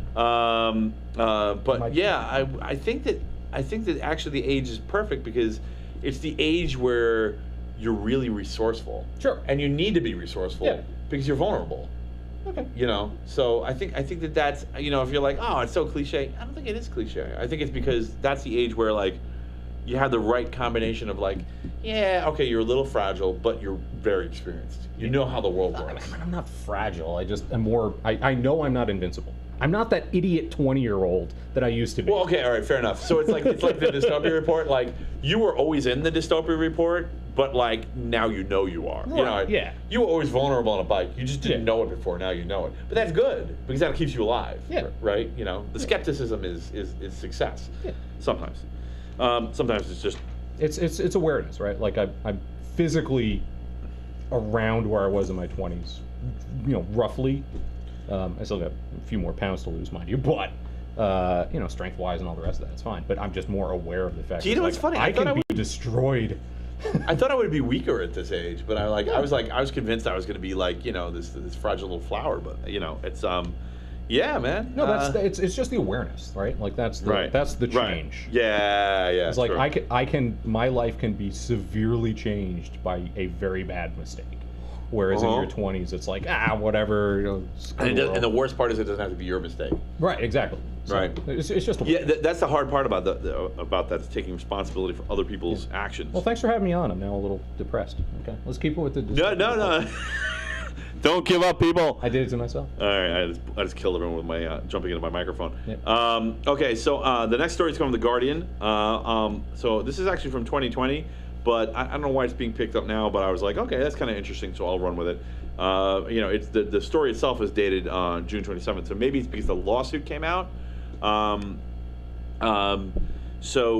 Apparently the Rainier Polytechnic Institute, I hope I didn't butcher that too badly, a cleaning person decided that they were annoyed by a noise.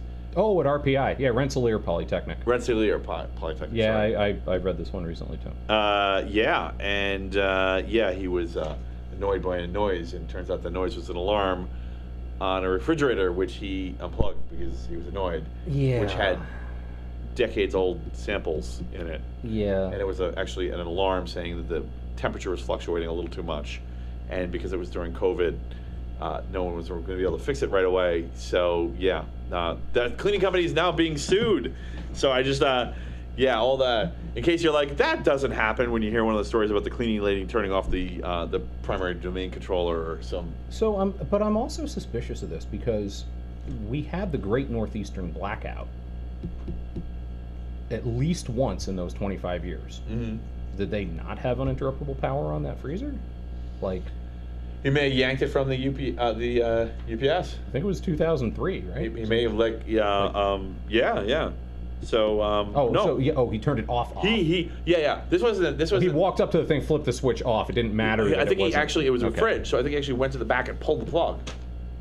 Damn. Well, that wasn't a great idea. What? Yeah. So the moral of this story is, pay your cleaning people. Get better cleaning people. Get better cleaning people. Do it for science. Science. I'm in the security industry, and I find it remarkable that you have these multi-billion-dollar corporations, and they apparently have the money to hire me to break in and show you how I can do terrible things. Mm-hmm. And wait, they pay you to break into stuff? They do. It's a wonderful career I have. But like, they wind up with the lowest bidder physical security guards. It's like, guys, hire good people, or at least don't hire the worst people. There are places to spend money. The people who watch your business for more than half the time, granted the sun isn't out, so you don't think it's important, but like, hire good people, keep them happy. You know? Yeah. You know, give them a reason to want to come to work and to protect your things. It's remarkable to me that this is a thing. And I've in my career I've like tried. Is the human element usually the way in? No. So I try to avoid exploiting that because I don't. Fired. Right. And you know I. Interesting. So it's almost like a hack of a hack. So if you're a really legitimately unethical bad guy, and you're going to attack a institution, and you're like, "Where's the weak spot?" Well, you're there's like, also So there's also the part where you don't want to engage security because Right. you don't. That becomes a unknown quantity. Right. Right. Like, oh yeah, I can social engineer the security guard to get into the building. Right. Great. That's a 60% chance of working. Right. But the impact of it not working. The 40% chance is you go to jail. Right. So you don't want to play that game. Yeah. If you don't have to. So no, I tend to avoid security at all costs. Okay. But I mean, Because a real physical attacker would do that too. maybe Probably. Right. it depends. Well, Again, it depends on what you're trying to do. Right. Like, as a a real red teaming intruder, I don't want to interface with security. I don't want to talk to them. I don't want to know them. Mm-hmm. Maybe I will trick them if I can, but I'm not going after them as a thing. You know, this isn't Die Hard, where like the terrorists want to be identified, Right. because what they're really doing is really taking gaming the the bonds system. and Yeah, like yeah. it's the best Christmas movie. Just want to slip in and out of there. Yeah, so they're going to shoot the security guards because they don't care and go. I'm obviously not going to do that at pen test. It's not a thing. Right. I don't want to do that anyway. I'm curious, has there ever been a simulated kinetic pen test? In other words, like paintball or something electronic or No. Okay. Not you. Because that wouldn't be your field anyway. You're there to do these. From me? Yeah, that wouldn't be. Oh, just think of the legal implications of that. Well, no. I mean, they have to be on board. It was like sometime in the next month, you might get shot with a paintball. Here's why. You know. The answer If is it no. happens, you have to put your radio down. The answer is no. That does not happen. Oh, interesting. That'd be kind of cool, right? It would be an entertaining exercise. But Lots of things would be an entertaining but exercise. I cannot conceive of a legal structure that you would have everybody would have to say yes, I'm on board for this, Right. without any kind of Yeah, you'd have to get the pressure. You'd have to get the entire staff to okay it because if they knew when it was coming, it would Well, it's also make them less weak. So you have a contract security agency, right? And it's like, okay, yeah, we pay you $20,000 and we're going to do this exercise, and we'd really like it if you were on board. Like, there is a pressure there that you're going to have to participate. We want you to get shot, and if you don't, we might not renew your contract. That is not right. Yeah. Think of it. You're this random security guy. You watch a desk and you want to do this exercise, and somebody says, "Hey, do you want to participate?" If you're excited and go, "Yeah, that sounds fun," whatever. Incidentally, if you're an armed security guard, you don't want to do that because somebody's going to have live bullets, and it's really hard to figure out if you've got an airsoft gun or a real gun. Right. Yeah. Not all the airsofts have hoppers on them. Yeah. Yeah. And so, even then, some guy comes kicking in your door, and you're sitting there behind a desk, and they're pointing a gun in your face. There is a response. No, you can't do stuff like that. Yeah. No. So there's really no way to test that except to game it out and hope. You can tabletop it, sure. Yeah. And it's definitely valuable for it's interesting physical because security personnel to be there and say somebody kicks in your door and drops a flashbang. What do you do? I randomly fire my weapon in the direction of the door. Okay, you had a 20% chance of hitting whatever, and and so forth. You can tabletop that out, but no, you can't. You can't just say, well, one day this week, people are going to kick in the door and start shooting at you with foam. It's no. Right. Have you ever been in physical? This is an interesting conversation. Have you ever been in physical danger from? Have you gotten into a situation where you thought a security guard might, on a pen armbar test? you? What the fuck are you doing here? On a pen test? Yeah. Before you get a chance to speak up and say, hey, yo, I'm a pen tester. Leave me alone. Don't hurt me. No. Don't hurt me. I would hurt a guy wearing glasses. Nobody has put me in a chokehold or anything like that. It must have happened though. It must happen sometimes. I got caught by physical security once. just the once, huh? And I talked my way out of it. Talked your way out of it. Cheers, man. Well done, sir. I didn't think I would talk my way out of it, but I talked my way out of it. Nice. So you came up with that on the fly. I'm not surprised. I'm not. Let us know if you're surprised that he talked his way out. I mean, of it. they put it in the report, but Right. I still got to walk away with all the stuff I went for. I achieved all the objectives. But Interesting. if it was not a simulated event, there would at least be an investigative path that somebody could have followed. Right. The cops wouldn't have just come in cold. They could have. Oh, he looked like this. He said this. He was here at this time. No, I mean it was my fault too. Like I obstructed a camera, and the guard was smart enough to dispatch somebody to go and check that out. Nice. And I'm there working on a door, and they come turning around the corner like, oh hey, I forgot my key. Okay. I don't know why it's not working. Fred, right? Fred. Yeah. Hey, well, Fred. Whatever. Anyway, Okay. It wasn't a failure, but I don't like dwelling on missteps. No, but you know what? The thing is, the outliers are the interesting thing, whether they're positive or negative outliers. But that was a security company that was actually well paid. They had guards who cared, and more importantly, they had guards who thought. Like they were thinking. It's like, I don't have visibility down this corridor. I should send somebody to check it out. That's amazing. Yeah, that was. I mean, isn't it sad that that's amazing? But that's amazing. Right? Yeah. No. That is who you want to hire. That is who you want sitting at that desk watching those monitors. Right, because you might actually catch the guy. You might actually see what's going on there. Yeah. So I got the next story is AI. Everybody's favorite topic. Who can get away from AI? The usual disclaimer: we're not really talking about AI. There is no generalized AI out there yet. We don't think, unless it's hiding. It's machine learning. But that said, it sure does seem human-like sometimes. Okay. And parrots can speak English. Right. Yes, and gorillas and orangutans and chimps can sign like pretty coherently. Yeah, but there's question there as to whether or not they're completing thoughts and then trying to communicate using a very narrow channel. Right. Like there's those dogs who can like hit the buttons. Yeah, I think the record it was a collie that got him to learn 750 words or something like that. That sounds excessive. Yeah, I mean the typical human only uses 10,000. Is a dog's life that rich that you need 750 words to express? I mean, I don't even know what would you talk about? I don't know, right? Squirrel. Just squirrel over and over again. Yeah, it's like squirrel. But I mean that's you want to talk AI, like that's the difference between a language model or a GAN or something like that and general intelligence. Right. Like, is this piece of technology forming a concept and then communicating its concept to you using language? Mm-hmm. Or is it just like putting a bunch of words in a boggle board and shaking it up and then sifting through them to make sure it makes sense? Trying to make sense. Right, yeah. Or those random words that you have on your refrigerator for the poetry whatevers. Right. Yeah, it's like you put them in a sack, shake them up, and then you put out like tulip. It's like, all right, what's the most likely word that, you pull 5 of them. Which of these 5 is most likely to follow the word tulip? Oh, it's this, and that's a language model, right? Like, there's no concept being there. There's no concept being communicated there. It's just right.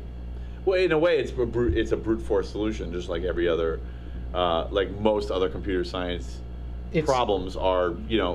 Rarely is it algorithmic and there's some elegant solution that's more than the sum of the parts. It's informed selection, and the real.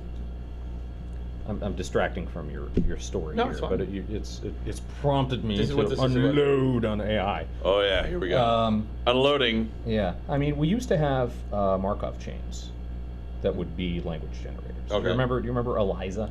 Yes, I do. Yeah. So that was basically. Markov. Somebody somewhere is going to just like, Isaac, you're not being. I'm so bumped.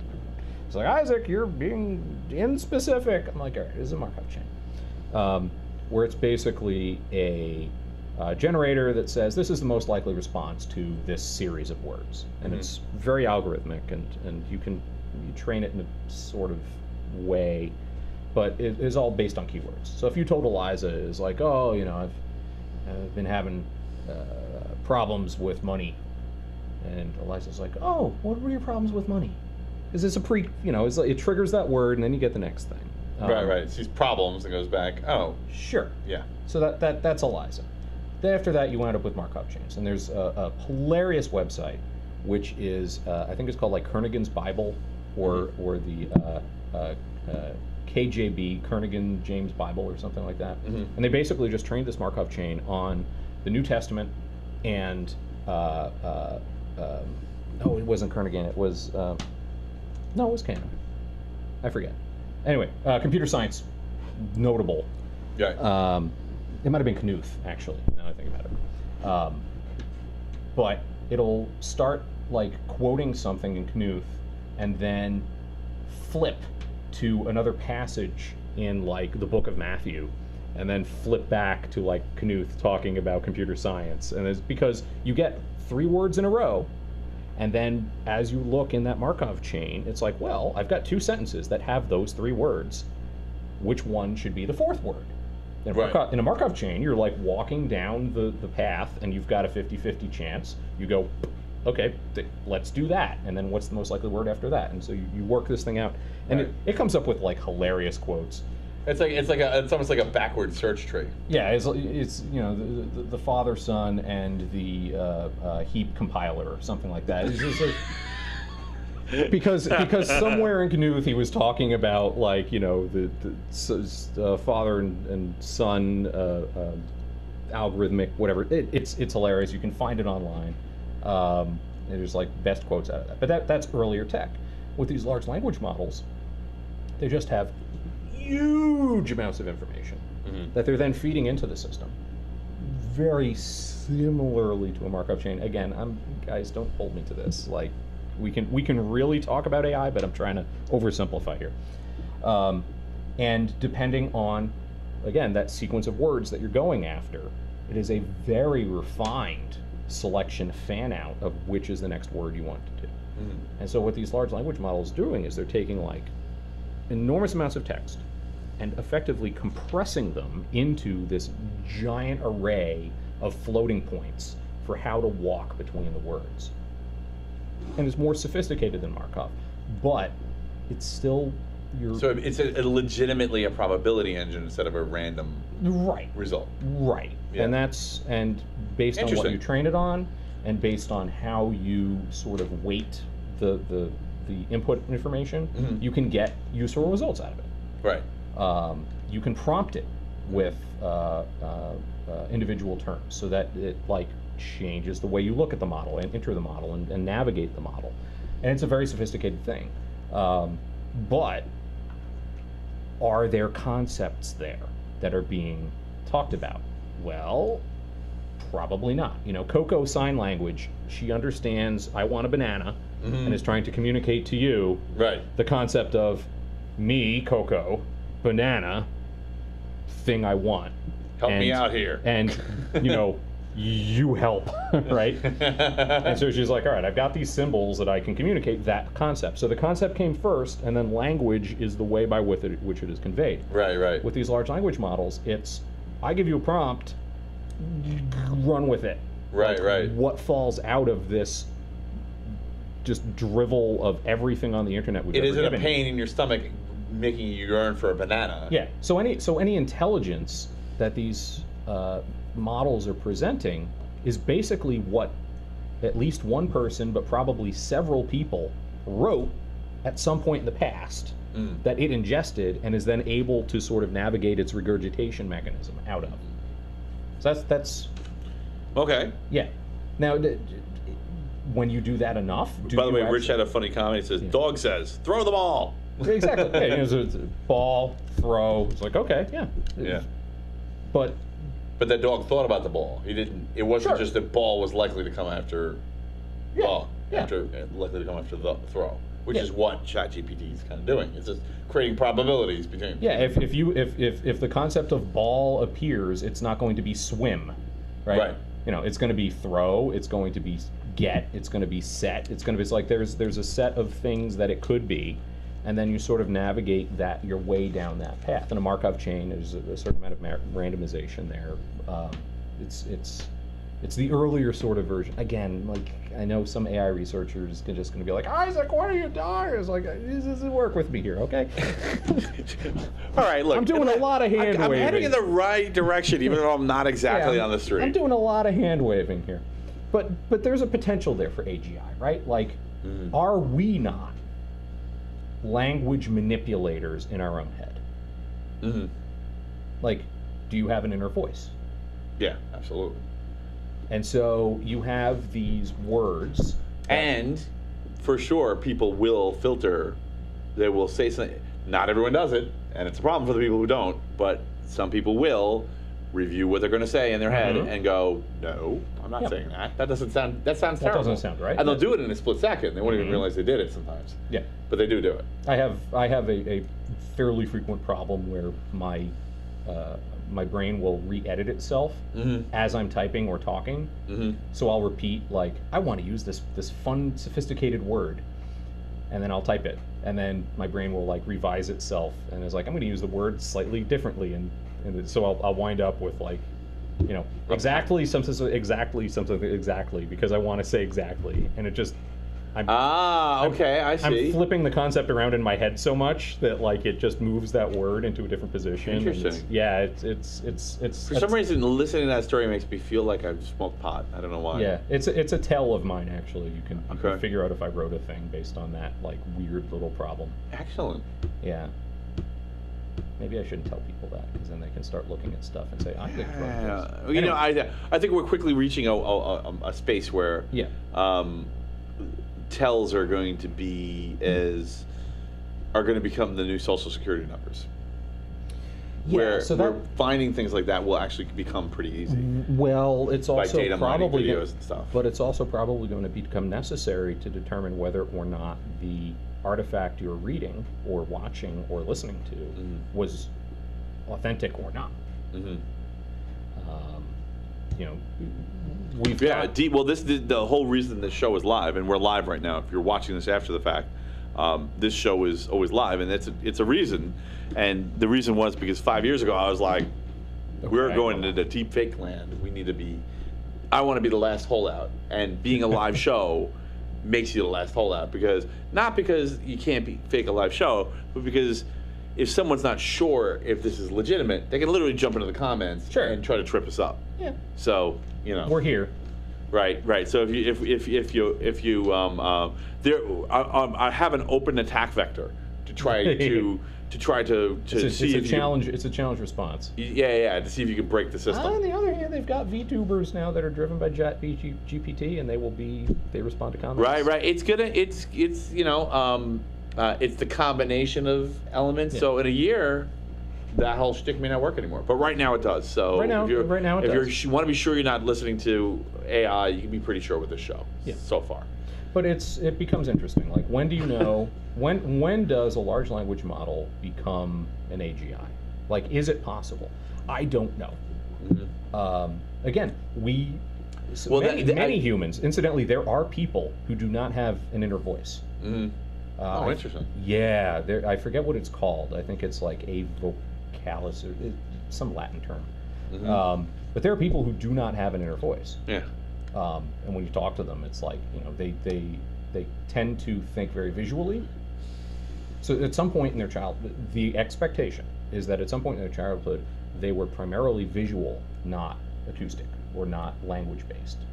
And so they manipulated visual symbols in their heads. Okay, so it's almost like Rich's joke about dog says throw the ball. Yeah. Right. I'm dog.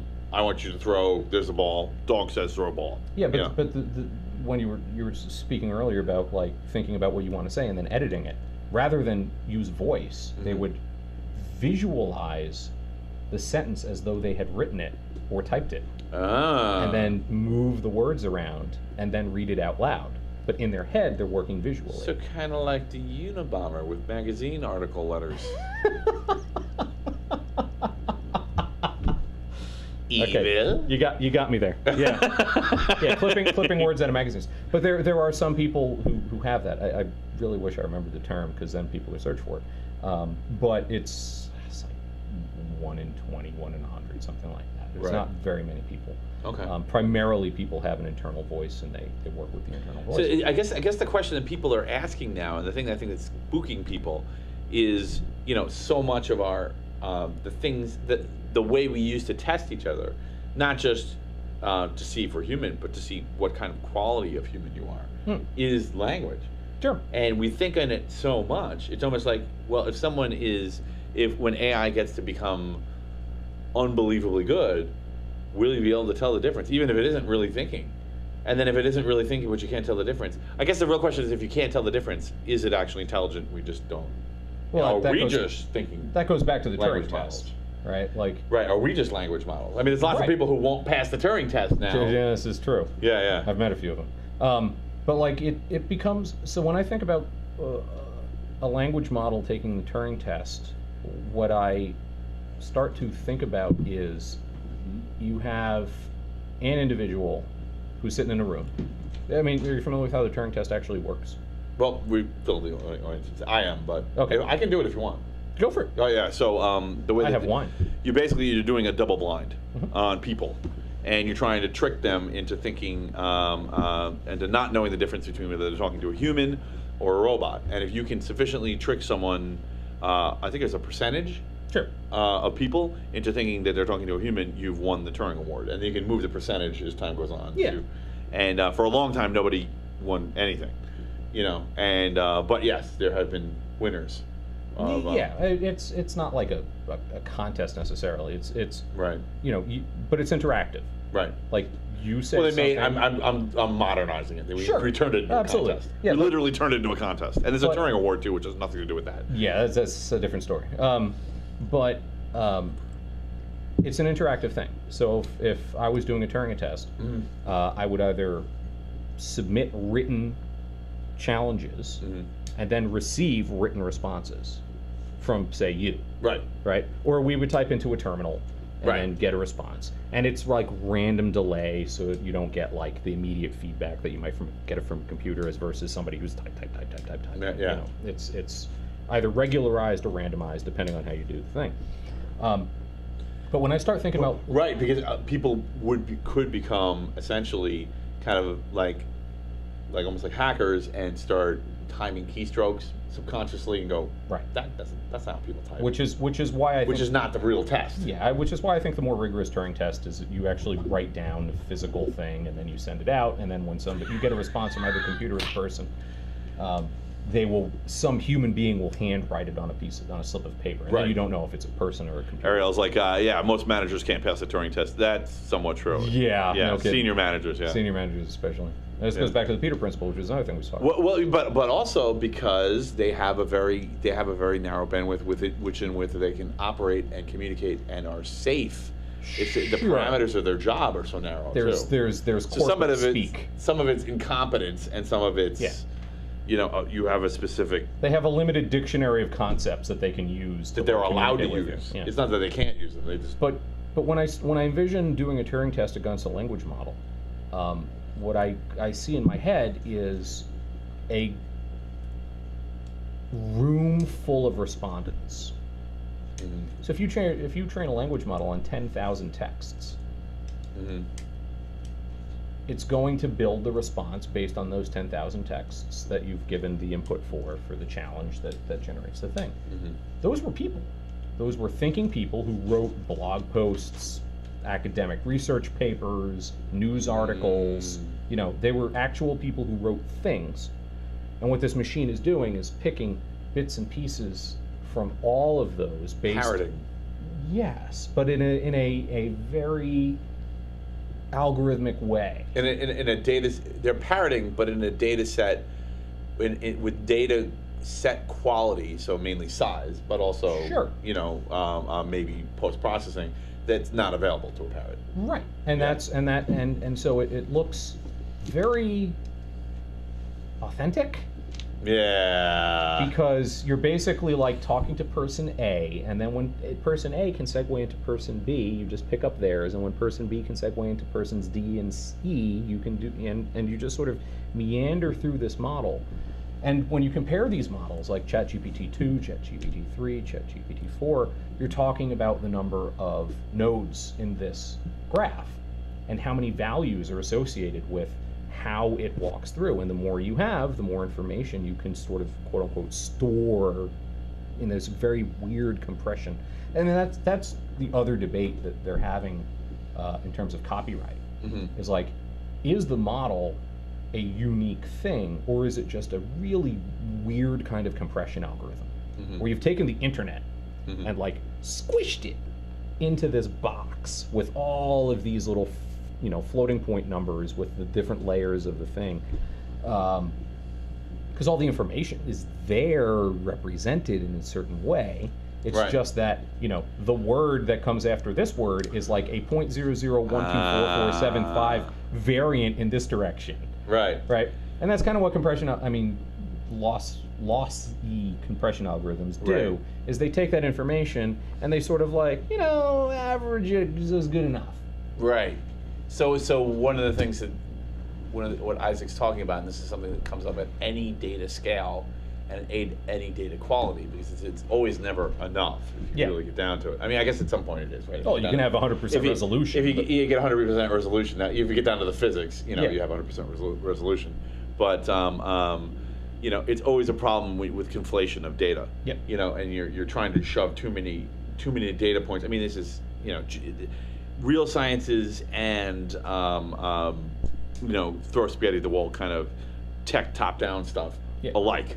You know, everything has conflation of data. So, of course AI is going to have conflation of data.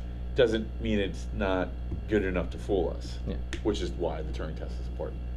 But that's the thing I haven't heard mentioned very much in the world, is that like a large language model is like a really weird compression algorithm. So yeah, congratulations, Technocracy audience. You may have a new talking point for your invariable talk about AI anywhere in the world, be it corporate or a dinner party or like your grandma calling you up as, I've heard about this AI thing, what do you think? Yeah, well, I mean, it's just a broken compression algorithm. Or it's not broken. Well, all right, so here's the optimistic view. A hash function is a broken compression algorithm. A large language model is a very weird compression algorithm. Here's the optimistic view of open source and the network effect and cryptocurrencies and AI and whatever else the latest Oh wow, that is DevOps. A broad net, sir. You know, DevOps. No. Actually, it's a very narrow categorization. Sorry, I should have put DevOps, and then now, so it was cryptos and then DevOps and then AI. These are trendy things. Okay, gotcha. Trendy things. People just can't stop talking about it. Gotcha. You know, no one could shut the up about DevOps security, 5 years ago. I am so happy that I managed to survive the attention wave of the security community, because now all that money is going to AI.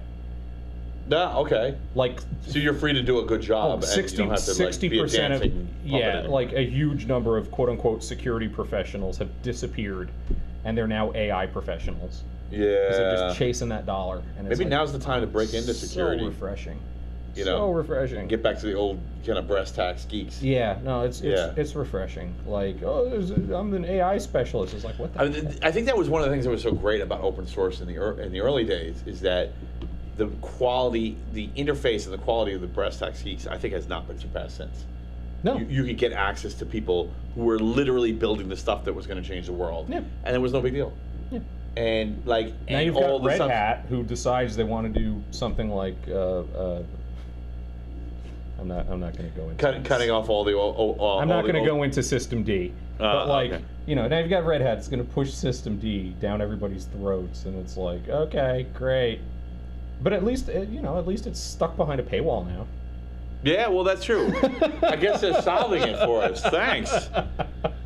Well, maybe that's the solution for the Technocracy. Oh no, I'm not going to get the latest version of Pulse Audio because I have to pay for it. Oh, what a shame. Oh man. No, the System D enhancement. This is the perfect segue, but I can't because I want to do the story. But do you because remember the story is the equally world good. before the segue? Yeah, I do. I do. It makes me sad. What was it like? It was a lot of butter churning. Okay. You should. It was a lot of butter. Now that we've got Segway, you can hook up your Segway to the butter churner. It just works. Yeah. Well, you know what it is. Yeah. Eventually, if you if you ride your Segway long enough, the vibration Oh, sure. of transit Yeah. will churn the butter. It just Yeah. takes a long time. It takes a really long time. It's like beating a chicken to cook. Right. It's like staring at something, hoping that the photons bouncing up your eyeballs will cook it eventually. Yeah. Who's gonna win, the E. coli or your flashlight? Right. You know? And they're off. Yeah. All right, this is a great story. You're gonna love this. Yeah. So I'm gonna hit all of you. So pay attention to this. Yeah, I apologize for my AI No, that was digression. fucking great. Okay. No, this is because we're in the AI section, and All right. when you hear the story, you'll be like, I assume these were prompts for discussion, not necessarily. no, they are. Stuck They're in absolutely. dystopia. And then I'll hang on to it as long as that. If we Do kept it. going for an hour, and we just come back to it. Crank it, sir. All right. Incidentally, you need a clock in here so we know. how much I time it was is. just fucking thinking the same thing. Yeah. It'd be This is the first super time I've had a nice. guest in the studio, and I feel really bad constantly looking at my watch, but I want to make sure we have time for things. yeah, no. I mean, we got. we got Isaac some- looks so bored. He keeps looking at his watch like he wants to go home. No, It's like, no, I I'm- want to know how much time we have to talk. Well, so this is one of the tricks with running. This is one of the things that makes I think this podcast better and makes interview podcasters completely different than people who just podcast either with the same people every week Yep. or by themselves.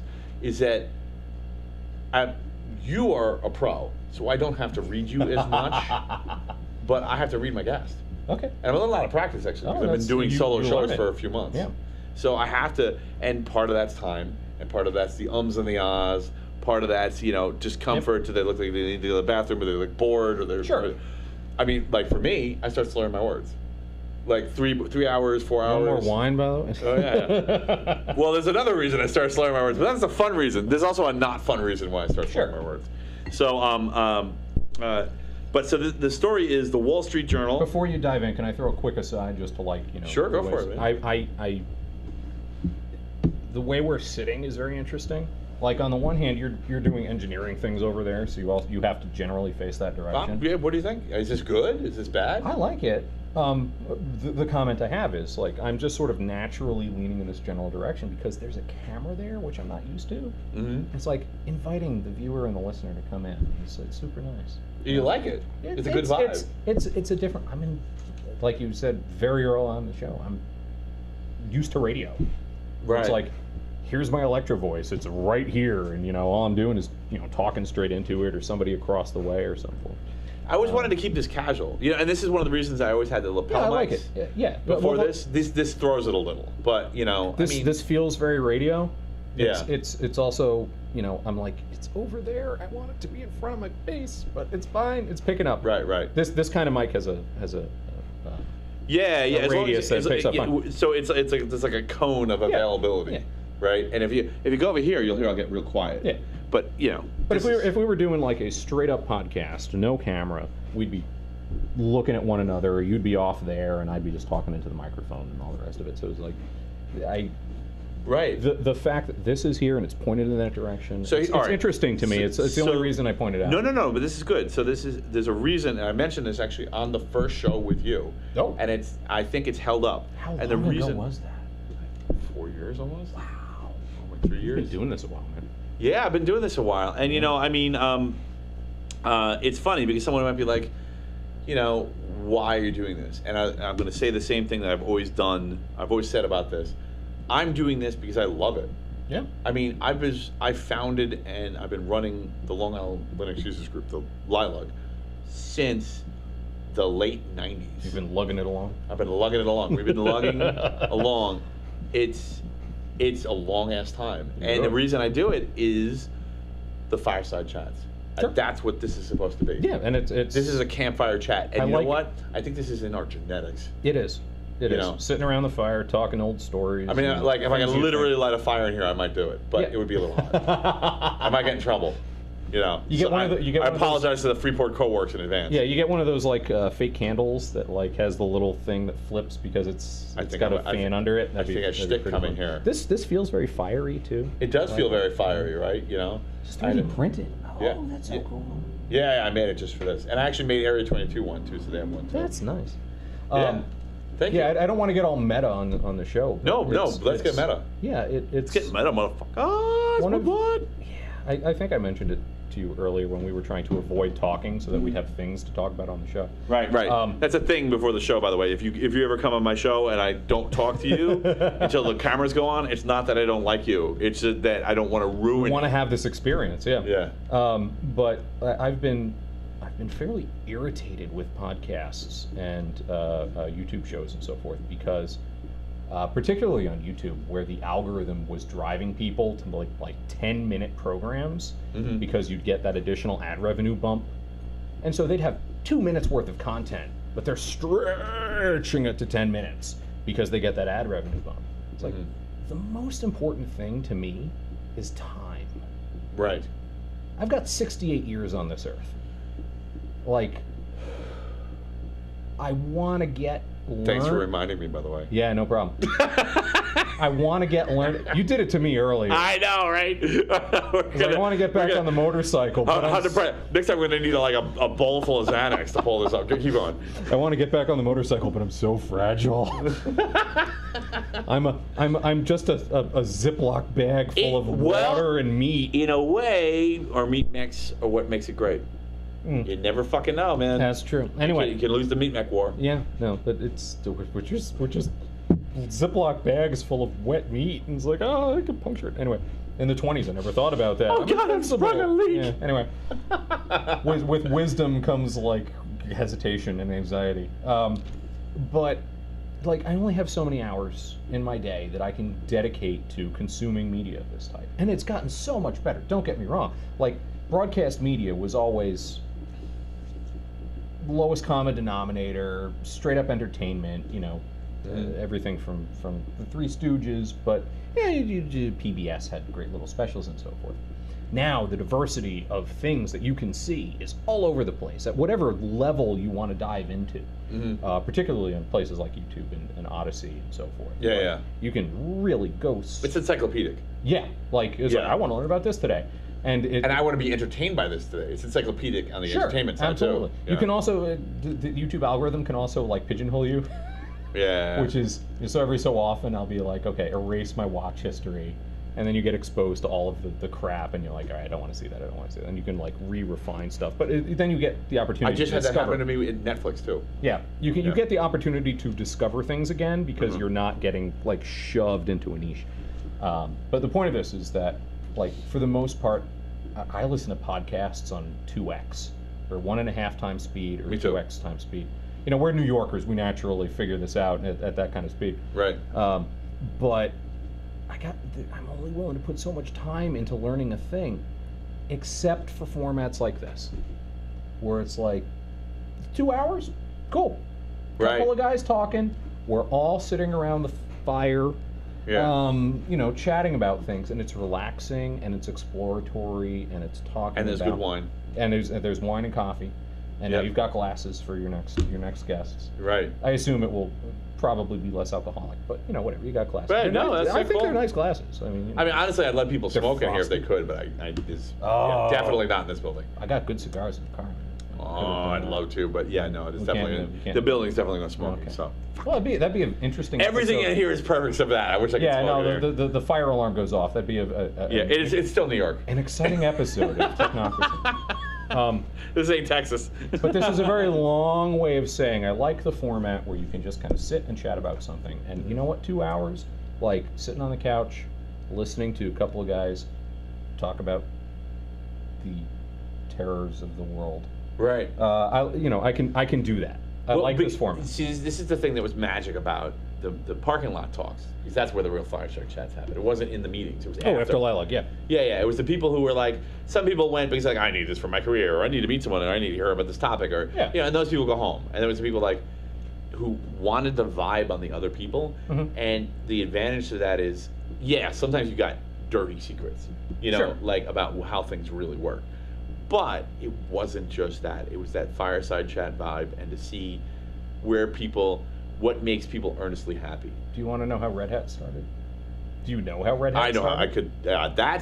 So I was quite the zealot. I was quite the Linux zealot back in the day. I was a member of Unigroup when he was showing up. Get the fuck out. Yeah. Awesome. I was briefly on the board of Unigroup. Then you should tell the story then. No, go ahead. Okay, so Bob Young Yep. was a book salesman. Yep. And yeah. What is it about book salesmen becoming like these weird tech entrepreneurs? Right. Amazon. Oh, I sell books out of my backyard, and then suddenly we got a guy launching into Maybe I space should because sell he's a more multi-billionaire. books. Yeah. Do I get to be a spaceman if I sell books? I guess. Yeah. Pretty So cool. you got Bob Young, Jeff Bezos. What is it? Who ran Barnes and Noble, and what happened to them? Yeah, that's kind of weird. Anyway, go ahead. I'm sorry. Yeah, they weren't geeky enough. Andrew. Yeah. But so he was going to Linux user groups, and they were talking. They were using Slackware, and he's like, "This is hard. Why does this have to be hard? This doesn't need to be hard. We can make this easy. We can make this easy, right?" And it's like, no, yes, you're hired. No, yes, you're hired. And he created a company, Red Hat, Yep. which in turn made one of the early easy Linux distributions. Yep. That was it. But he was I not. didn't know you were on the board of Unigroup when you were showing Briefly. up. They needed somebody to sit in a chair. But you saw him as a book salesman. I saw him as a book salesman, and at that point he was leasing Unix computers. Fucking A, man. That is awesome. And Holy shit. I mean, he showed. Sometimes I think I'm OG. Fuck that. No, he showed up at Unigroup meetings because it was like, I'm trying to rent out these computers to do big mail merges and stuff. Like, I should learn what people do with them. Right. And he showed up, and he basically became the corporate secretary, treasurer, something like that. He sort of like put himself in that organization as a non-technical person, and learned. And like, this Linux thing was around, and that was back when it was on like floppy disks. And I was over Slackware's floppy disk stack. Yeah, it was the stack of disks. And I'm a BSD guy, so I was just like, oh, this freaking Linus Torvalds guy with his bullshit Minix clone. Like, it's like some random undergrad or grad student is like, oh, he's playing with Minix, and he's like, I'm gonna make Minix not suck. It's like, great, you're gonna make a tricycle into a bicycle. Good job, buddy. Like, we've already got that. Wow, look at that. Yeah, I got. You put a giant key and a wind up on a tricycle. Good job. Right. Yeah. It's like it's a learning operating system. Like, that was the reason it was designed. Tannenbaum is not an idiot. He knows how to build real operating that systems. moment. That's a funny moment. What? Because I had that moment too, and then I turned it around. When Linus realized, like, No. That tricycle to bicycle moment when you're just like, this is stupid. This is a toy. I'm not going to use this. Yeah. And I've had that moment over and over and over. And I think one of the most. But if you were Linus Torvalds, you turn that into a career. One of my the most important decisions in my life is when I went, no, this isn't a fucking tricycle. This is the real shit. Yeah. That moment where you realize you were wrong. Yeah. And you go, oh, I remember that with Bitcoin's the biggest one, because that's the one that had the most impact so far on my life. Where I was like, this is stupid fucking nerd money. What the hell do I care about Magic the Gathering dollars? Because it literally conflated Mt. Gox and. Well, Mt. Gox was its. It was a Ponzi scheme. Right. Yeah, Well, it wasn't a Ponzi scheme. But I thought Bitcoin was Mt. Gox. I didn't understand. And what Bitcoin And then really people was. came around and were like, no, it's this. I went, oh. Yeah. But I mean, I had the same thing with, if you don't like that example, I had the same thing. Bitcoin is, when people discover how they interface with Bitcoin is always fascinating to me, because I've seen and heard I think that I've seen or heard all of the interesting ways in. It was in Lilog, actually, and it was Linux Okay. Geeks, and they were like, this is really interesting. This is going to blockchain is going to get weird. And I went, what? Well, that was I'm busy worrying about Samba. Get out of here. Yeah, that was one of the things that, like, was always amusing to me, is there was that brief period of time where blockchain's going to change the world, and like even IBM was talking about like blockchain for logistics. I'm like, really? Like, it's just signing a previously signed block. Like, that's all it is. Like, Right. like, Yeah. I understand It's a pile of hashes. Yeah, It's a pile of hashes lumped on top of peer-to-peer. Right, and I understand the desire to like want to do that in the logistics field, but you can't hash a bushel of tomatoes, right? Like, you can put a QR code on there and, like, say this QR code was here or whatever, but like the actual, that was the thing, the substance was what you were doing the cryptographic hash function on. It wasn't, some like representation of it. It was the thing. Right. So anyway. Yeah, no, but I mean, I had that moment too. But that evaporated very quickly, and I'm like, okay, great. I guess you I gotta remember explore it. being on the wrong side of Linux. It was only, it was quick. That was a quick one. It was only for like 2 weeks, 3 weeks, and I remember being on the wrong side of Linux, and I'm like, this is stupid. It's just a toy. Oh, I'm still, literally same words. I'm like, this is just a toy. I'm still on the wrong side of Linux, if that's the wrong side. And then someone showed me Star Office running on Red Hat 4, the original Red Hat run. Yeah. And I was like, yes. Okay, this is solving the problem that I see of Microsoft's catastrophic rule of Earth, you know? And I'm like, it's not a toy. And for years, I was lambasted, and I made a career out of it, you know? Meanwhile, in BSD land, we were already using real professional grade Unix right up until the lawsuit where AT&T decided they wanted to try to claw back right. System V and BSD patches and so forth. Well, you know, I think some of it might be also if the rules versus not the rules, right? Well, that's where it becomes. I don't really venture past gray hat. I really don't, and I appreciate black hats. I know black hats are not always bad, but I don't always go there, right? You know, I don't just go fuck the rules and just, you know, I tend to I disrespect the law where it deviates from natural law, and I know that natural law is created by people just doing whatever.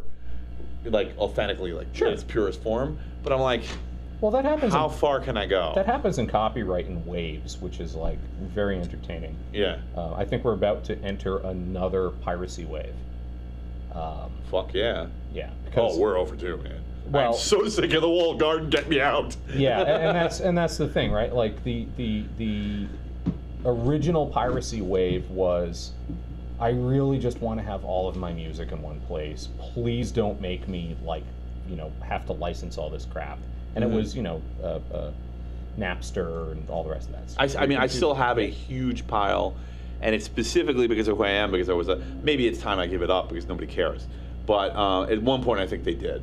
And I have a huge pile of physical CDs, and everything I listen to, I made sure to buy the physical CD. So it was like, you're a pirate. I'd be like, no, I ripped them all. I have it. Yeah, here it is. I ripped them. Also to support the artist, but partially to protect myself. Absolutely. And there was an ethos around the piracy at that time.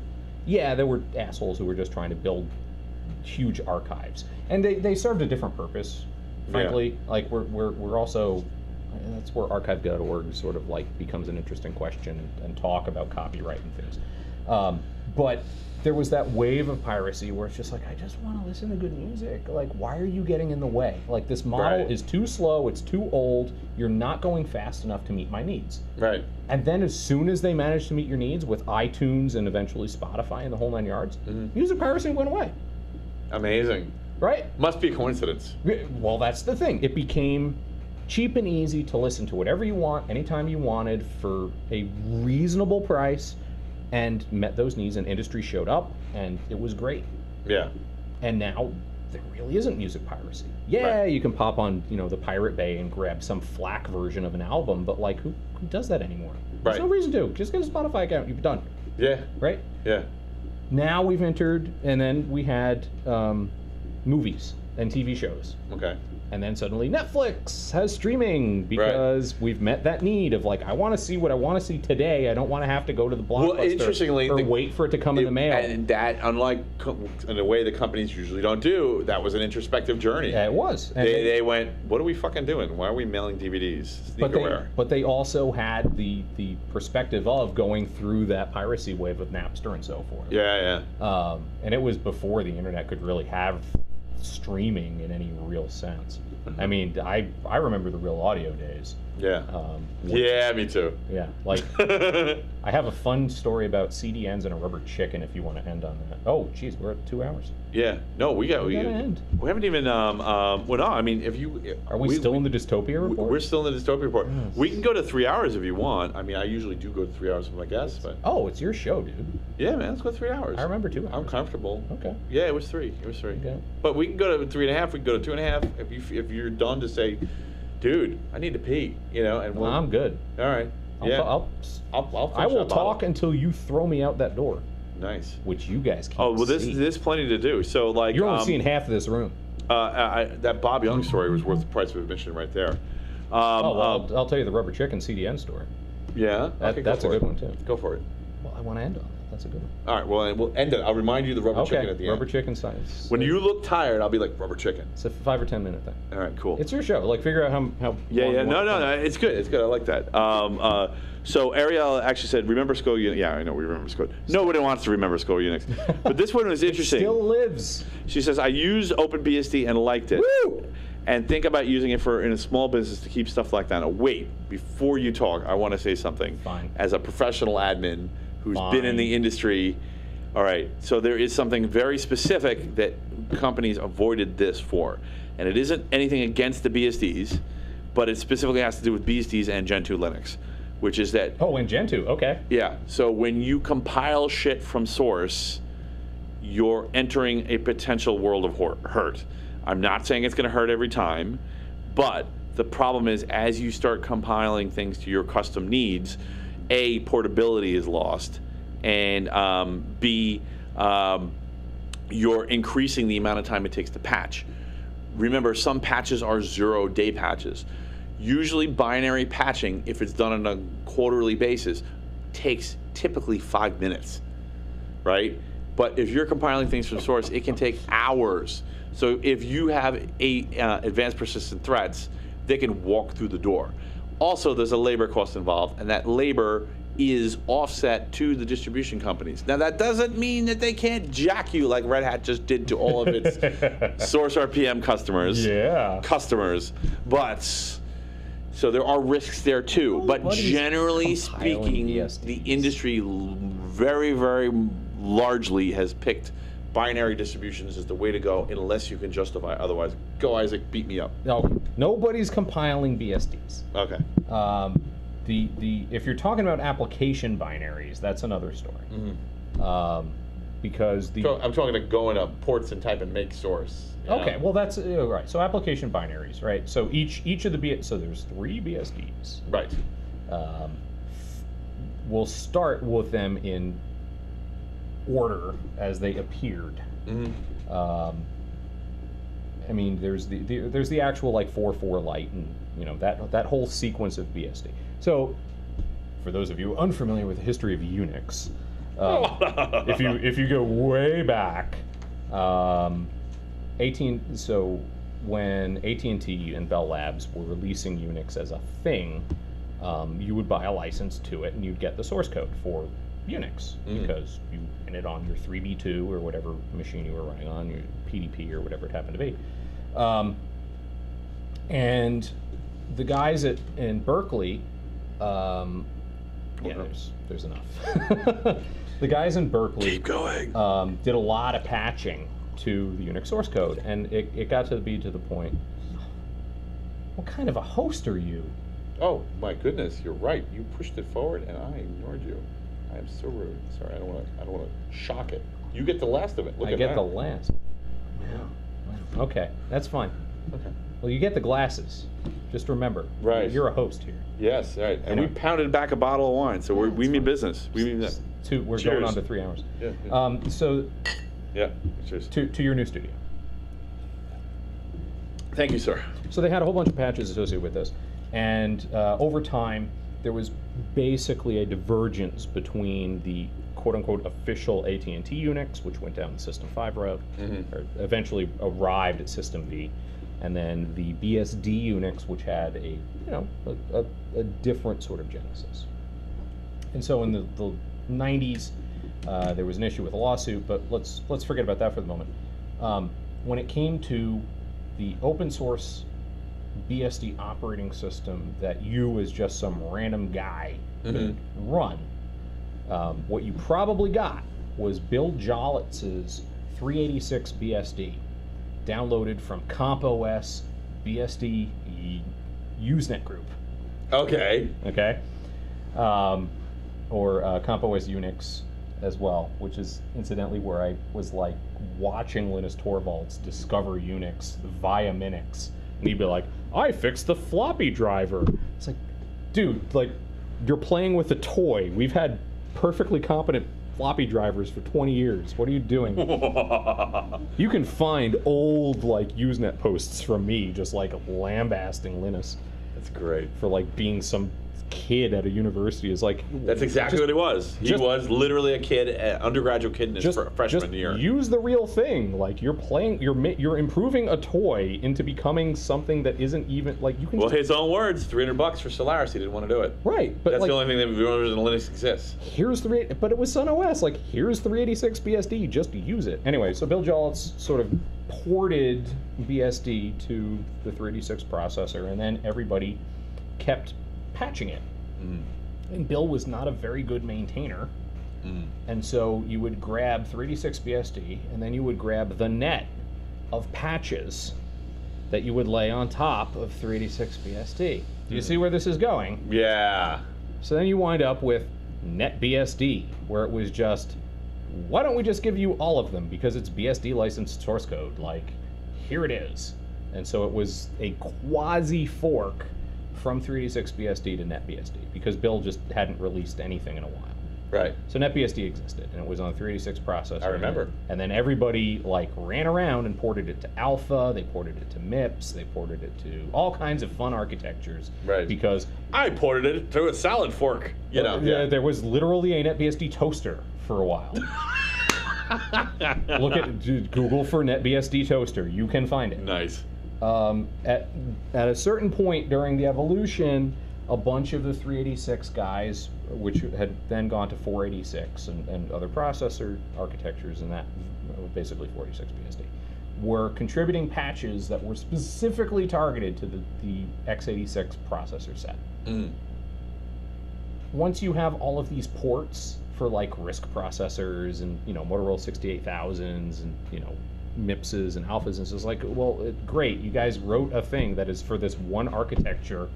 Now we've got to port it 10 different ways to like make sense, and it was just too slow for them. So they said, screw it, we're going to just focus on i386.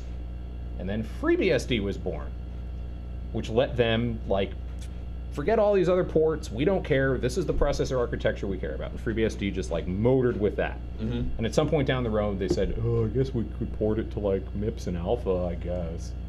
And they never were successful. They were pitiful, pitiful ports. But FreeBSD owned the i386 PC realm. Right. NetBSD is still trying to like keep all of these. Oh yeah. Yeah. Look at netbsd.org. Like NetBSD 9 just came out and it like supports an obscure Motorola chip from God knows where. I think we still have a VAX port for NetBSD 9. Nice. Like what? What? Nice. Yeah, it's there. Whatever. Don't quote me on that. Just like look at it. OpenBSD came as part of the crypto wars because oh god. Anyway, so back in the day, crypto was a controlled munition. You could not export crypto from the United States. Right. Yeah, I remember that late 90s. It was actually Clinton. Sorry, I shouldn't say names. I broke my rule. But now, you know what? It isn't politics. It was the Clinton administration. It's several terms ago, and it was actually, this isn't a political thing. Yeah. It wasn't specifically that person. It was the people in the cabinet had no idea what to do. Yeah. No, they're like, people can steal our secrets, and terrorists can operate under the radar, and we can't see them. We can't let them do this. But it's like, and they blocked crypto, and what happened? Right. So they didn't necessarily block it, but they tried to. They had right. some. So you had U.S. They had walls. You had U.S. crypto and you had export crypto. Right. And for DES, you had like 56-bit keys, but the export key length was 40 bits. I'm sure it was totally arbitrary and not the length that NSA could reasonably crack if they had to. Right. But back in the 90s, could definitely reasonably right? crack it. But back in the 90s, that was a thing. So you had export crypto and you had domestic crypto, and so NetBSD had a patch set called crypto.tgz that if you were in the United States, you would overlay it on top of the binaries that were the NetBSD set of binaries. NetBSD's distribution was literally like base.tgz, comp.tgz, text.tgz, which was user share and some other stuff, etsy.tgz, which is a fake files. Like, that is what you got. You didn't have RPM, you didn't have any of these like fancy, whatever for your base stuff. Right. It was, here's a bunch of tarballs, Yeah. Figure out what you need. Yeah. If all you care about is base and etc, that is a workable system. You want the compilers? Here you go, comp. And all it would do is like you cd / and then tar xvf and this tarball. And in fairness to the BSDs, what I was saying about the manageability of like a pile of tarballs is less of a problem in the kind of runbook Ansible Puppet world. Well, because you have this meta language on top of it, and it's something where you just say, "Oh, do this," and it adapts it to whatever operating system. The issue is versioning when you get into like professional management. Right? Yeah. Like when you look at a BSD, you get a major and minor version, and that's it, right? Mm-hmm. Like your bin cat is going to be whatever it happens to be, and it's related to the release of the OS. Right. If you have a patch, it's like the release of the OS and then whatever the patch level is. But anyway, so you had this like crypto.tgz, which was only usable in the United States. Mm-hmm. You can only download it in the US from the FTP server. Cough, cough. Yeah. Yuck, yuck, yuck. And around that time, Theodorat was a NetBSD board member, and he had, some issues with NetBSD, people and the way it was going and so forth. And he said, "Screw you guys, I'm going home." And he lived in Canada. Yeah. And in what was one of the interesting happenings of the 90s when the crypto, the cypherpunks and the crypto wars were happening, he basically just took the NetBSD crypto.tgz and exfiltrated it out of the country and made it standard and said, "This is OpenBSD now." And so that was the genesis of OpenBSD. It was basically a exfiltrated munition from the United States. Right. That so Canada. And the thing that I was getting at before is that people may not know this, is that it wasn't the exfiltrated musicians were not just the code; it was the people. It was also the people. The people who were the expert. We had a brain drain. Yeah, people who really knew crypto, and that's. But there was an event where like that crypto software left the United States, I think in a briefcase or something, or I like to believe it's in a briefcase. Right, and then no, that's perfect. Like the initial, like the very first version. The people at the border are like, I don't know, it's like whatever, SD it's a card. phone book, like but like the original OpenBSD release was basically NetBSD plus the crypto.tgz tarball, but standard. Ah, I did not know that. Yeah, and then Theo decided, all right, we're gonna. I didn't know that originated from. Yeah, that was cryptography laws. That was the if you looked at the code, that was the break. By the way, that didn't last. If you don't know the history. No, and then Theo took it down a security-centric mindset. Right. No. I'm saying the crypto. The crypto blockade. That wasn't a thing. It lasted 2 years. And then and so the BSD sort of focused, like FreeBSD still pretended to, or not pretended. FreeBSD focused on desktop PCs, and then they went down like the X11 desktop PC route really hard. You remember? You obviously remember when Linux was going to be. We're going to replace Windows. Yes. FreeBSD was right on board. It wasn't. And in fairness, it wasn't. Never going to happen. Yeah. Never going to happen. It did. Well, it did. It did. It didn't replace Windows. It replaced Windows CE. It replaced, replaced Windows CE. It replaced the VAR versions of Windows. Whatever. Yeah. No, but I mean, we use Linux all the time. It's just always. You have ATM machines to this day running Windows XP. Right. Well, but I'm saying the vast majority of there was machinery out there is running Linux. It just has an interface that's non-standardized. It's for that application only. It's an app, and all you see is the app. There was a delusion about the Linux desktop that lasted 2 decades. Oh yeah, agreed. And FreeBSD was like... I got it like early zeros. I'm like, this isn't happening. No, FreeBSD had like second-order delusion. It's like, not only is there going to be a Linux desktop, but the Linux desktop is going to fail, and we'll have the BSD desktop. And it's like, guys, what are you frickin' doing? What? But where FreeBSD captured and where Linux ultimately captured was in servers. Like, before there was a LAMP, there was FreeBSD and Apache. Linux, Apache, MySQL, and either PHP, Perl, or Python, depending who you ask. Yeah, before there was LAMP, there was FreeBSD. FreeBSD was like the standard web server before Linux got good. Right. FreeBSD and Apache, I presume. That was it. Yeah. That was what you had, and that was like the majority of web servers, and that's where Linux and that's where BSD shined, was on the server side, not on the desktop side. Yeah. Oh, good old Web 1.0. Right. Yeah. And eventually Linux came along, and Linux got very popular because it had a zeitgeist, and more importantly, the AT&T lawsuit basically just put the pause button on BSD at exactly the right time for Linux, because nobody knew what was going to happen. Like, is BSD suddenly going to become copywritten, and we need to pay AT&T for something we've been running for free for 10 years? Like, well, I don't know what's going on. But yeah, OpenBSD took its path down security and audit and all the rest of it. And they support a number of ports the same way NetBSD does, but not the same. Like, they don't still have a VAX port. FreeBSD focused on i386. They had aborted like versions of Alpha and I think Spark or whatever. Nobody uses them, nobody cares, because they were using NetBSD, which is like, we're gonna run on everything, including a toaster. And those are your BSDs. They exist to this day. They still do that. Applications are built, absolutely, you're correct. In NetBSD, it's user package source, which is actually multi-targeted. You can run package source on Linux. Okay. Like, I've never tried it. You know, OpenSolaris today uses package source as basically its primary application. I remember the introduction of package add and that stuff into Solaris. Yeah. Trying to compete with Linux. Yeah. You know, too late, but you know. Yeah, no, it's too late. Yeah. You know, OpenBSD has user ports, which is basically a remake. Theo has a thing about like needing to invent stuff over or refactor something and say it's interesting his. When hackers get a thing. Yeah. Because either something really bad happens or something really good happens. Yeah, no, Theo, I gave Theo a lot of shit for, I'm sorry, can we say shit? This isn't. Yeah, we're current. Okay. PG-13. Okay, we're PG-13. Excellent. So we're not, as long as we're not just streaming expletives, we can pepper them. Basically, you know, like, you know, full frontals out. Okay. Yeah, that's it. Can I take off my tie, though? You can take off.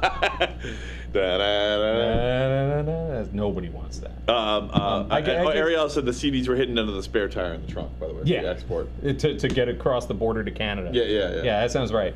No, Theo had a thing. I gave him a lot of crap over the years, but he's been right. Okay, for a lot of it. I definitely love it when someone's proven it. Yeah, no, he's been right for. I've nicknamed the dystopia report the I told you so report. So I love a good I told you so. He's been right for a lot of it, by being obnoxious. I think it's more coincidence that he's been right than necessarily like being on the right side. But yeah, and security focus has been OpenBSD's thing, and I've been rather distressed by NetBSD's like trajectory over the past 15 years, and I've been slowly converting to OpenBSD, just because it's stable and has a security focus and is audited like crazy and has been doing some really good work. So yeah, all you Linux guys with your Red Hat stuff, it's like whatever, have fun. This is not to say that professionally I would ever deploy OpenBSD at a customer unless they're prepared for it. Right. It's like, oh, we need support. It's like, all right, well, 80% of the people you're going to hire or more are going to understand Linux. Right. Well, that's you're getting CentOS. I avoid that argument because it's a self-feeding argument, right? You know, if you know, you don't want to just use the inferior. That's like the Microsoft argument in the 90s. Yeah. You know, you don't want to just use the inferior software because that's the one everyone uses, right? That's not sufficient reason. But if there's like actual real technical reasons why. And I mean, you know, the package database was an innovation. It's look at the package system and how it came along to compete with it. Package source is actually pretty good. Yeah. No, agreed. I think it is good. Yeah. But it comes down to you're a company. You're going to run software. You need to hire somebody to do that. It is really hard to hire. It's really easy to fire, but it's really hard to hire a BSD guy. Yeah. Like, you can't find them. Yeah. Because if you did, you probably are paying them a lot of money to not go away. Right. Whereas you can find Linux guys. Yeah. Or you used to be able to. Now everything's freaking DevOps, which is a joke. But yeah. Shh, don't tell them that. Well, it's going away.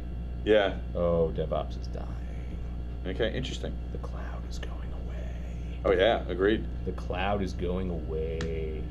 Well, it's just somebody else's computer. Right. People are realizing that when they go to do something that you can do with your own computer. Right. No. Well, no. Do you have any good breaking? Like, has there been like an epic outage story? It just happens all the time. Well, I mean, I know that. And more importantly, like, well, then they blame the customer. well, they blame the customer. Sometimes it's valid. Sometimes it's valid. Sometimes it's not. But like, the thing about cloud is, can I actually use the whiteboard? Please go for it. Yeah. Okay. We can even go to the big one if you need it. We're going to talk about AWS. Okay. Cool. Use the red pen. So I do this for customers. So this is the AWS makes sense chart. Mm-hmm. So when you're a startup, is this even visible? No, it's not even visible. If you put it up here, it probably is. Yeah. All right. Anyway, it's a bell curve. So in the very beginning, if you're a startup and you're like two guys in a garage trying to figure out what our company is, that's not invisible. That works. It's traditional. That works perfect. It works. All right. Yeah. That range works. AWS is stupid because you can run all of your code on an old ThinkPad that you had in college that's just like plugged into your cable modem, and you get free UPS if it's a laptop. Right. Right? It's great. So paying for AWS is dumb. Eventually, you actually need network bandwidth. You actually need like the ability to spin up servers on demand, and so AWS starts making economic sense. It's a terrible eraser. Yeah, what are you doing, dude? You gotta really wash this. I don't know. I don't understand what's happening. No, it's right fine. now. It's a new studio. We're figuring all this stuff out. Yeah. To give you that is erased. That's what happens to your hard drive when you delete your files. Yeah, this is why we need. It's still there. This is why we need two. Yeah. So like you decide you're going to go to AWS and you're going to use EC2, which is just like it's a Zen paravirtualized machine. It's like good for you, like cheap, and you spin them up willy nilly. It's fun. You're in charge of all your storage. You're in charge of all your communications. You're getting all of that delicious high bandwidth that Amazon can give you for cheap dollars if you're just in one zone and all the rest of it. Now it makes sense. You're riding up that bell curve. Eventually, you make mistakes. The first mistake that your developers might make is, I'm going to use all of these super special Amazon services. Yeah. And now you're locked in. Right. Right? So I'm going to use AWS's special version of Redis because it's easy. I just spin them up. Right? I don't need to manage them. Now you're stuck. But even before they had those things, you would get into a position where all of your stuff is in AWS. And some accountant is like, oh, great, we're not spending CapEx anymore. It's all OpEx. We're just paying our Amazon bill every month. You're riding up that curve of suitability. Right. Eventually you crest, and it's either going to be because you are now spending more time virtualizing than you are getting benefit of computation. Because virtualization is not free. Right. Like, you are consuming CPU pretending to be other computers. Storage is not free. Right. Network bandwidth is not free. All of this stuff begins to start tipping over. People forget that the way that most people have been solving their storage disorganization problems is by adding hard drive space as technology allows. Yes. But you can't just take advantage of that curve anymore. Now you have to pay for it. Now you have to pay for it. Yes. And S3 doesn't really care. Like, you get an SLA, but it doesn't track. Right. So now hard drives are getting cheaper. Storage on Amazon isn't. And it's all in OpEx. It's all in OpEx. Whatever. Like, we don't care. We're not spending money in a data center. Whatever. And it gets to the point where, we need to get out of here, because if we keep making more EC2 instances, or if we keep using more storage, or if we keep using whatever like super duper special Amazon version of based on our growth curve, we're in trouble. Right. And you get into this point where eventually you just become a subsidiary of Amazon. The vast majority of your revenue is simply paying your AWS bill. Right? Or even just a majority of your revenue is going to pay your AWS bill. Right. And in many startups, you're not making profit. you just have expense centers. You have cost centers, and they're all OpEx. Fucking brilliant and it's for all Amazon, AWS. man. Oh, it's brilliant for Amazon. Yeah. But here's where it gets even worse. I mean, they're going to space. Thanks for the money, guys. I'm going to space. This is where you get a bookseller who is suddenly like the king of the world, whether it be Bob Young or Jeff Bezos. But now you're in Amazon. You've got like 200 EC2 instances, terabytes of S3, and you say, "Oh, geez, we got to get out of here because we need to get out of here." Great, congratulations. 80% of your revenue is now going to your Amazon bill. How do you get out? You've got to buy computers. Well, actually, I'll even do one up worse for you. What most people don't realize when they sign up, like when you have that meeting and say, we're going to start moving stuff to the cloud, and everyone's like, all right, Yeah, I say Amazon, but it's any of these clouds. And I was that one guy. I was like, you really want to do that? Have you checked what it costs to exfiltrate the data from Amazon? The exfiltration has a disproportionately high cost. Yeah. So now you're sailing down that bell curve where you're effectively a subsidiary of Amazon Inc. Yeah. Because you're stuck in AWS. To escape, you have to do the following things: buy space in a data center. That's an OpEx. That's fine. You're basically paying for real estate, power, air conditioning. It's a furnished apartment for your computers. You're buying network. Which is like no to services. Yeah, he's a pro. He knows. Yeah. You're buying real estate with power and it's a furnished apartment. You're buying network, and you're buying computers. That's all CapEx. Like you have to spend that money to get the physical hardware. You're still paying Amazon. Now you've got to have the system administrators who can actually build out your stuff on staff. Because you've got the administrators who are running your Amazon version of the cloud version of your company, but now you need staff to like build your self-owned infrastructure. It's going to take a few months. You're paying both in parallel. Yeah. You haven't moved any data yet. Yeah, and of course, one-time costs are always higher, which is the point. Then you start moving data. Yeah. And you're paying Amazon for every byte leaving the Amazon zone. Yeah. And then you're like, and then you start getting into this jog back and forth where you're like, and you're running right. Should we just sort the data and discard some of it? But that costs money because now you have to sort it in a way you never did before. Personnel, right? And so now you're running the data back and forth across that link at a huge cost. You've spent the CapEx, so that's done. But your OpEx for your data center is going to be less. That's fine. But the staff additional is like a thing. And so you're running basically two versions of your business operationally in parallel. Yeah. Until you can exfiltrate the data out of Amazon, which you're paying for as well. And then you wind up in a state where it's like, okay, now we can turn AWS off. Wow. Do you know? Yeah. Netflix did this. Oh, Netflix was on Amazon? I didn't know They that. were on Amazon. Get the fuck out. I didn't know that. They had to do a round of funding to get the money to actually do this. To escape from Amazon. Amazon. To hit escape velocity. Yes. Oh, shit, I didn't know that. Yeah. I thought they had their own data centers. Well, they do now. They do now. They learned. But honestly, in fairness, although that was a huge fuck up on Netflix. I don't know if it's a fuck up. I think it was. Like, because it was predictable. I was telling people not to do it from the beginning. I'm like, it's somebody else's computer.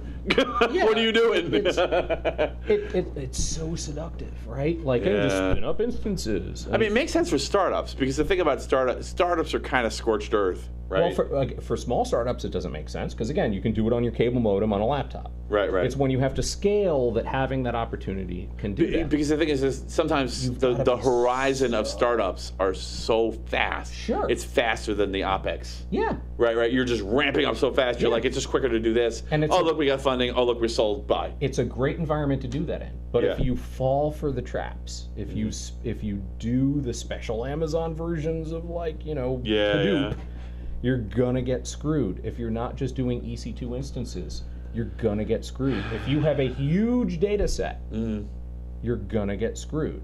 It's when the guys who manage to be able to escape from Amazon have a CPU-driven business model, and they can find the money to buy 1 or 2 generations old used hardware to throw in a data center to escape.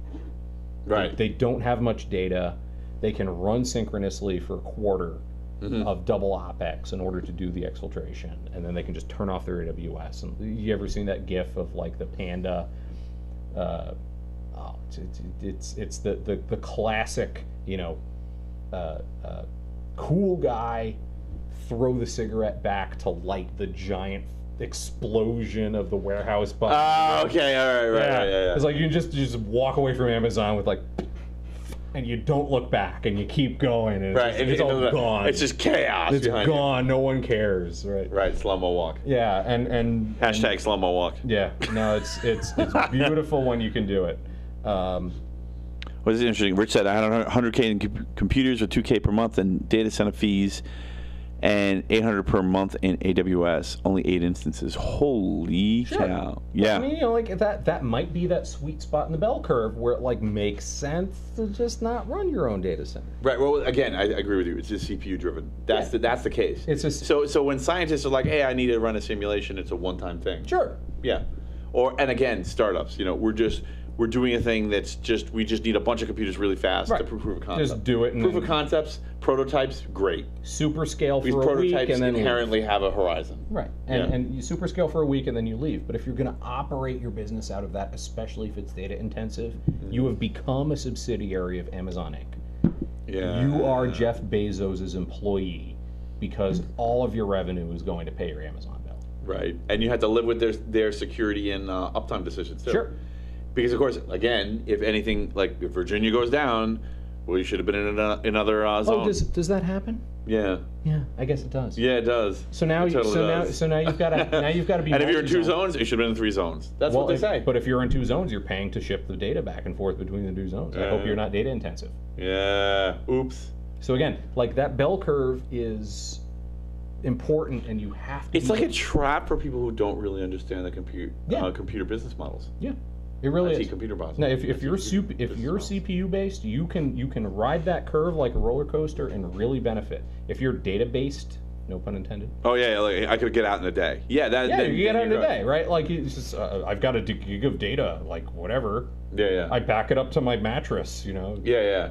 Fine. Like you can do that in a day. That's responsible use of a cloud service. Mm-hmm. If you can't do that as a company, you are so screwed. Especially when they just decide, okay, well, you know what, Google Cloud Compute, we now have to make this pay for all of Google because OpenAI has taken over our search business. Mm-hmm. So we're going to 10x all of our prices. What are you going to do about it? Laugh with me. Right, like, you know, that's cloud computing in a nutshell. Yeah.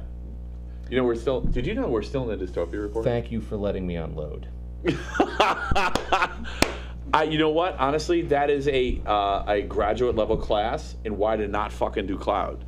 And no, but you just have to be aware. There's very little of this in the have to be podcasting aware. Video world. And that's not even the security aspects of cloud. Like, I have no doubt that Amazon just steals people's shit.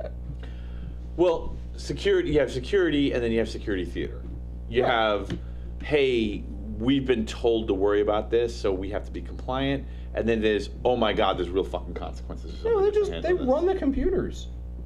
No, but I'm saying it's fine for security theater because you just get this, Amazon certified to do this, we have to do these things, and then we're good. Yeah, whatever. But that's security theater. But real security, no. Amazon is the company that if you invented a better mousetrap, they will literally make the Amazon Select version of your better mousetrap and sell it for 50% less. Right. Like it's when I say a better mousetrap, I'm serious. There is a guy from Southeast Asia, I believe, who had this thing that you put on a bucket that was a great mousetrap, and it was very popular, and Amazon just stole it. So I have no doubt that there's somebody. Seriously. And it's like the Amazon Select version of this literal mousetrap. It sounds cliche, like it's not real, but I guess it's real. No, they do toaster ovens, anything. Oh yeah, no, of course. You look at those Amazon Select or Amazon. What do they call them? Select? It's Amazon. Yeah, it's I think it's it's like the Amazon version of whatever it happens to be. It's like we've chosen this as the best one of these. It's like they freaking stole it.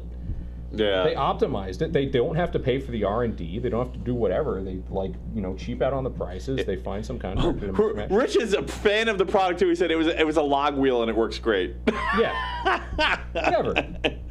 No, I've bought Amazon Select cables too. It's like I can either go to Monoprice or I can get free shipping from Prime, like whatever. And Ariel is like, yeah, why would you even go to Amazon? Because you can get off-lease multi-CPU Xeon or Dell or HP servers for nothing. Right, yeah, 1 or 2 generations old, it's fine. Right, yeah, because what people, this is, again, people don't understand the IT industry, and that's why this exodus to the cloud is happening, is because Moore's Law is done. I mean, it's not anywhere near what it used to be. I mean, I'm not saying CPUs aren't getting faster, but not like they used to. No. It's nowhere near the scale they're used to. So you could just use the old computer. Yeah.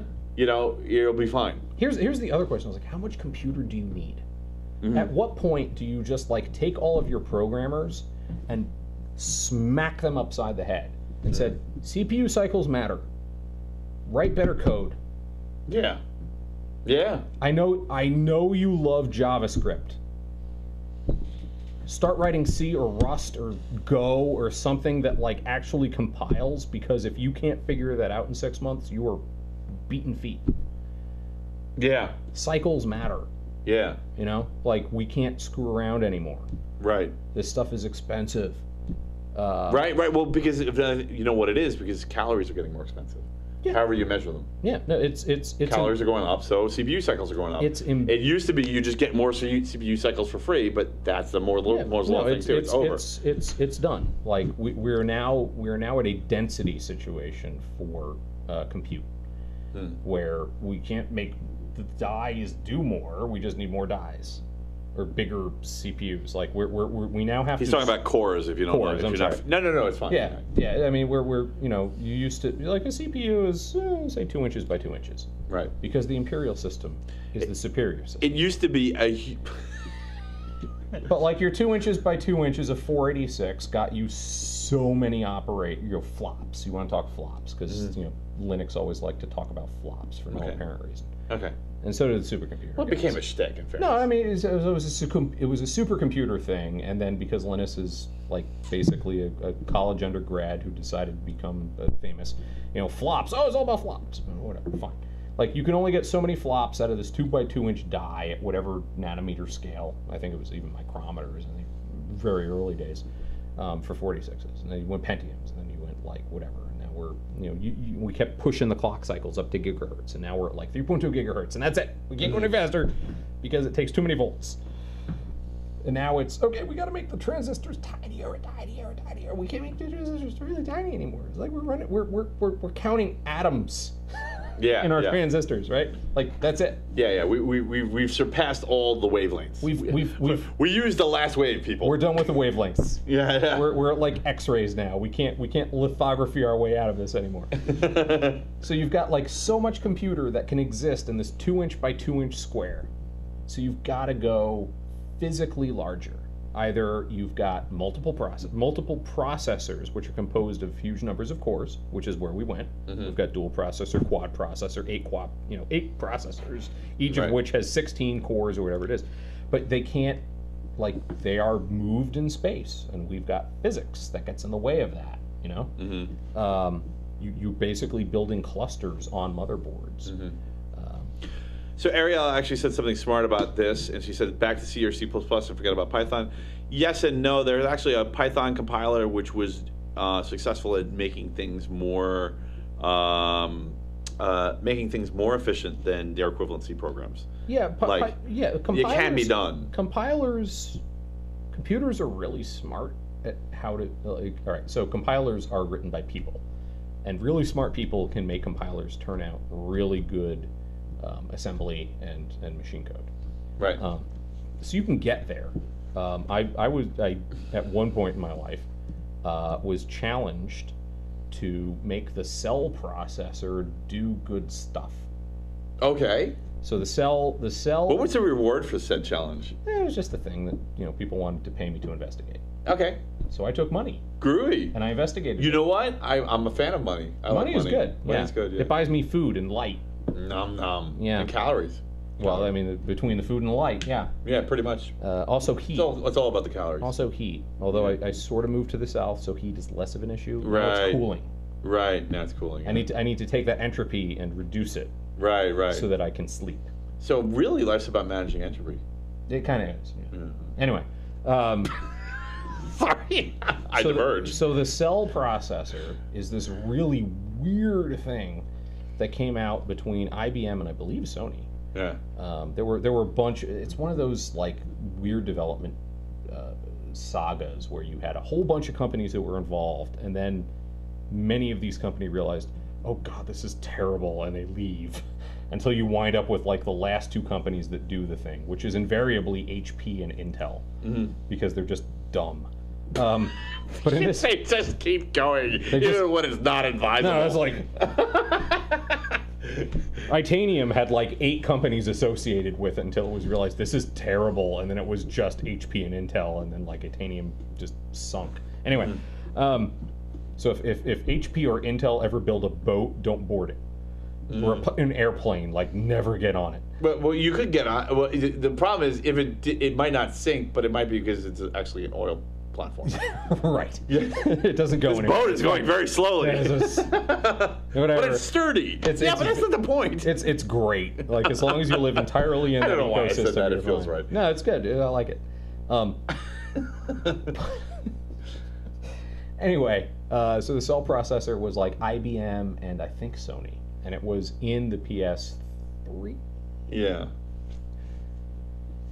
And so they had this entire SDK with a compiler specifically for the cell, and the cell was great. Like it was it was the GPU. So like nowadays we have CUDA and we have OpenML, where you can like make GPUs do CPU things. Okay. And they're just these enormous vector processors. And vector processors, so like your normal CPU is 32 bits or 64 bits wide, and you can do math in them. Your graphics processor is like 128 or 256 bits wide. It's enormous. It doesn't do very sophisticated math. It does like add, subtract, multiply, but it's not going to do like, really interesting things like crazy divides and so forth. And so what you can do is you take these enormously wide processors and you can say, oh, well, it's 256 bits wide, but I just want to add them together. Like, okay, so rather than do on a CPU this 32-bit number added to another 32-bit number, and you have all this wasted space in each segment. Right, and well, I mean, you just do that little thing in the CPU. It's like, but I've got to add this huge array of numbers. Like, why don't you just load them into that 256-bit register? Now you've got 8 times 4 is 256. 8 times 32 is 256. I can't do math, that's why I do computers. But now you've got 8 of those 32-bit values in that 256-bit register. Please don't hurt me. Yeah. And you want to add them anyway, so you just, in one step, you do 8 of them at once. It is 8. Thank you. And that's vector math. Yeah. Right? So you basically like load all of those things in at once, you do the math once in one step, and then you get all those results. And so you do these like giant chunks of processing in a vector system. Because there's no faster cache than already in the fucking CPU. Than in the register. Yeah. Right? And so that's what like your GPU is doing, because it's doing the same kind of math just over these huge arrays of polygons and pixels and whatever it happens to be. They're just very simple arithmetic, but it's over huge data sets. And so the cell processor was basically, we're going to do like a CPU that thinks it's a GPU, because they have these huge vector sized registers that were very simple in what they could do, but it was all on one die. In the middle of it was a PowerPC core that sort of like drove everything. Okay. So that was this processor back from like the early mid 2000s, I think. It was the late 2000s. It was the late 2000s, really. But it was like a GPU and a CPU had a weird baby, and that was the cell. And it was going to be the future.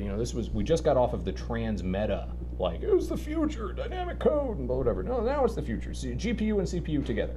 Yeah. Like we haven't, like OpenML wasn't a thing. You know, CUDA wasn't a thing. This was like new tech. We've got a vector processor on top of a CPU, and it's going to be great, and we're going to shove it into PS3s, and it's going to be wonderful. And Sony released this compiler suite, and it was fine. It was fine. But the question was, like, we've got these big vector boxes. Like, Right, it worked, but was it being efficient? what if we hand-rolled some assembler to, like, really do interesting things with it? What do you think, Isaac? Here's some money. You have Nice. time. And I said, I do have time. I do have time. And I like your money. Yes, I'd like some money, please. And I'm going to look at this. And I did. And I think I broke my brain. Oh no! You had to divide by 0 error, huh? Possibly. No, it was a whoever wrote the cell processor compilers was either a genius or insane. I suspect both. Okay. Because I barely eked like 4 or 5% advantage out of trying to write hand-rolled assembler. There was no assembler for it. Interesting. Like, it was like their SDK had the compiler, it did the thing, and it was really good at doing the thing. But me trying to hand-roll assembler for the cell was like a huge nightmare, and I was only eking out like 5%. If I had had a bigger pile of money and more time, I suspect I might have gotten 8. I might have got an even smaller percentage. Yeah, I might have gotten 8%. I believe they call that diminishing returns. Right, I might have gotten an 8% advantage instead of a 5 or 10. Like, Well, I'm sorry that you, but No, it sounds but it like was- you're failing gracefully because you're telling me about it. So. Yeah, no, it was a fascinating architecture that went absolutely nowhere. Yeah. Because it was impossible to develop for. Oh, it makes you wonder about how, like these Wall Street companies spend all this money on trying to optimize 1/100th of a millisecond Yeah, but that for matters. high frequency trading. Yeah, but for HFT, that matters. Like, Well, it does matter, but the thing is, I wonder how many times they fail. Do you know how many people they hire at, whatever, $250,000 a year? do you know how they make those situations fairer? No, go on. Oh, it's hilarious. So, HFT's high frequency trading, which is frequency trading. basically what they're doing is they're trying to front run everybody right, and so, each other.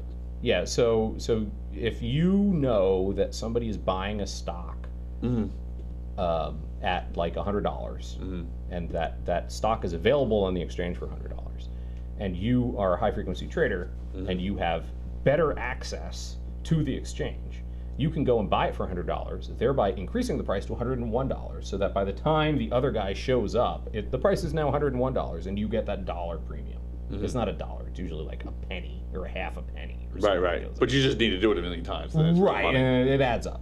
It's like the Superman 3 thing. All those little half pennies add up. Yeah. But so what was Or Office Space. yeah.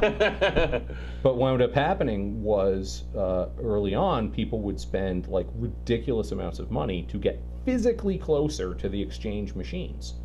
Like that, the exchange ran because if your piece of glass was shorter than somebody else's piece of glass, the speed of light made sure that you would get in ahead of them. Great. So that is also the solution. Okay.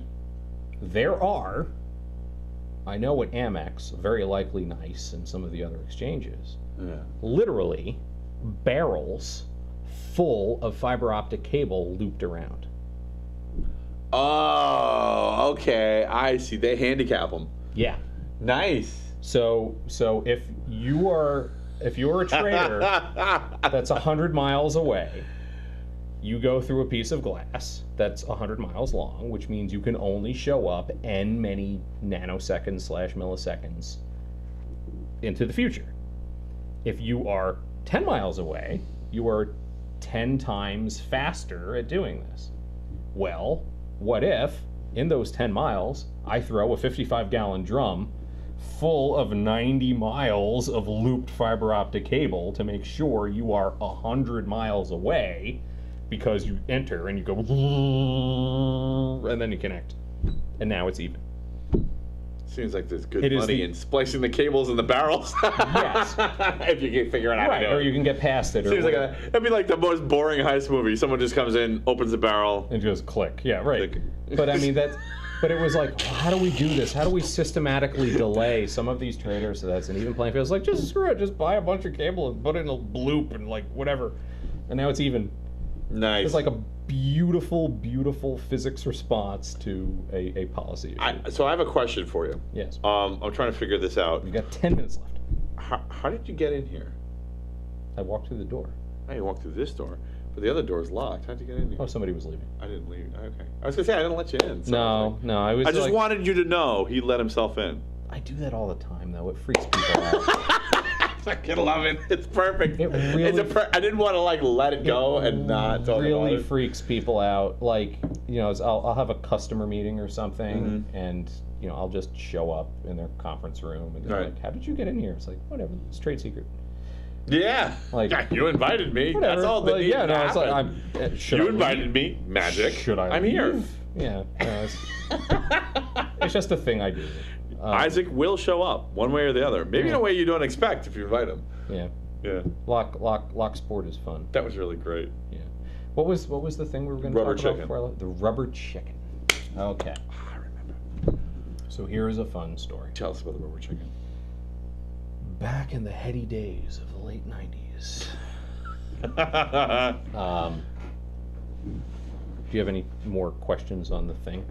No. Before I What dive about into lockpicks? More courses? Oh, lockpicks are fun, yes. Yeah. Learn lock sport. Well, they're not in New York anymore, so they can. New York is, watch it in New York, you need to be a locksmith to do some things. Really? Yeah, well, right, gray hat, black, okay, got it. So that's another short story, but what about ARM processors? ARM processors are cool, they're RISC, so they have reduced instruction set, and hand-rolling assembler for them tends to be very entertaining and exciting. I recommend, if you are going to learn assembler, do so on an ARM nowadays. Previously, I'd say a SPARC or a PowerPC, but nowadays it's ARM because you really get a sense of what you can do and the things that you must do in order to save cycles. Things like fixed point arithmetic. Why bother with floating point? Do you really need that precision? No. Yeah. Just a fixed point arithmetic. It's fine. Right. So it's an exercise in stuff. It's kind of like building your own Linux distro. Yeah, I guess. Yeah. It just forces you to be honest about what you really need. Yeah, you could do the Linux from scratch thing, but if you really want to learn, I'm not about going to install process- those 200 programs I don't need because that's a waste of my time. Yeah, this is the Gen 2 guys are hilarious when it's like, I'm recompiling my operating system. It's like, good for you. That's really productive. Thanks, buddy. Yeah. Anyway, it's just spinning the wheels in first gear on your bicycle, which is different, of course, than the Segway, which we all ride today. Yes. All right. So the two things, chicken and what was the other one? Oh, gray hats. Gray hats. I was going to a hacker conference, and I brought some professional colleagues with me, and it was fun.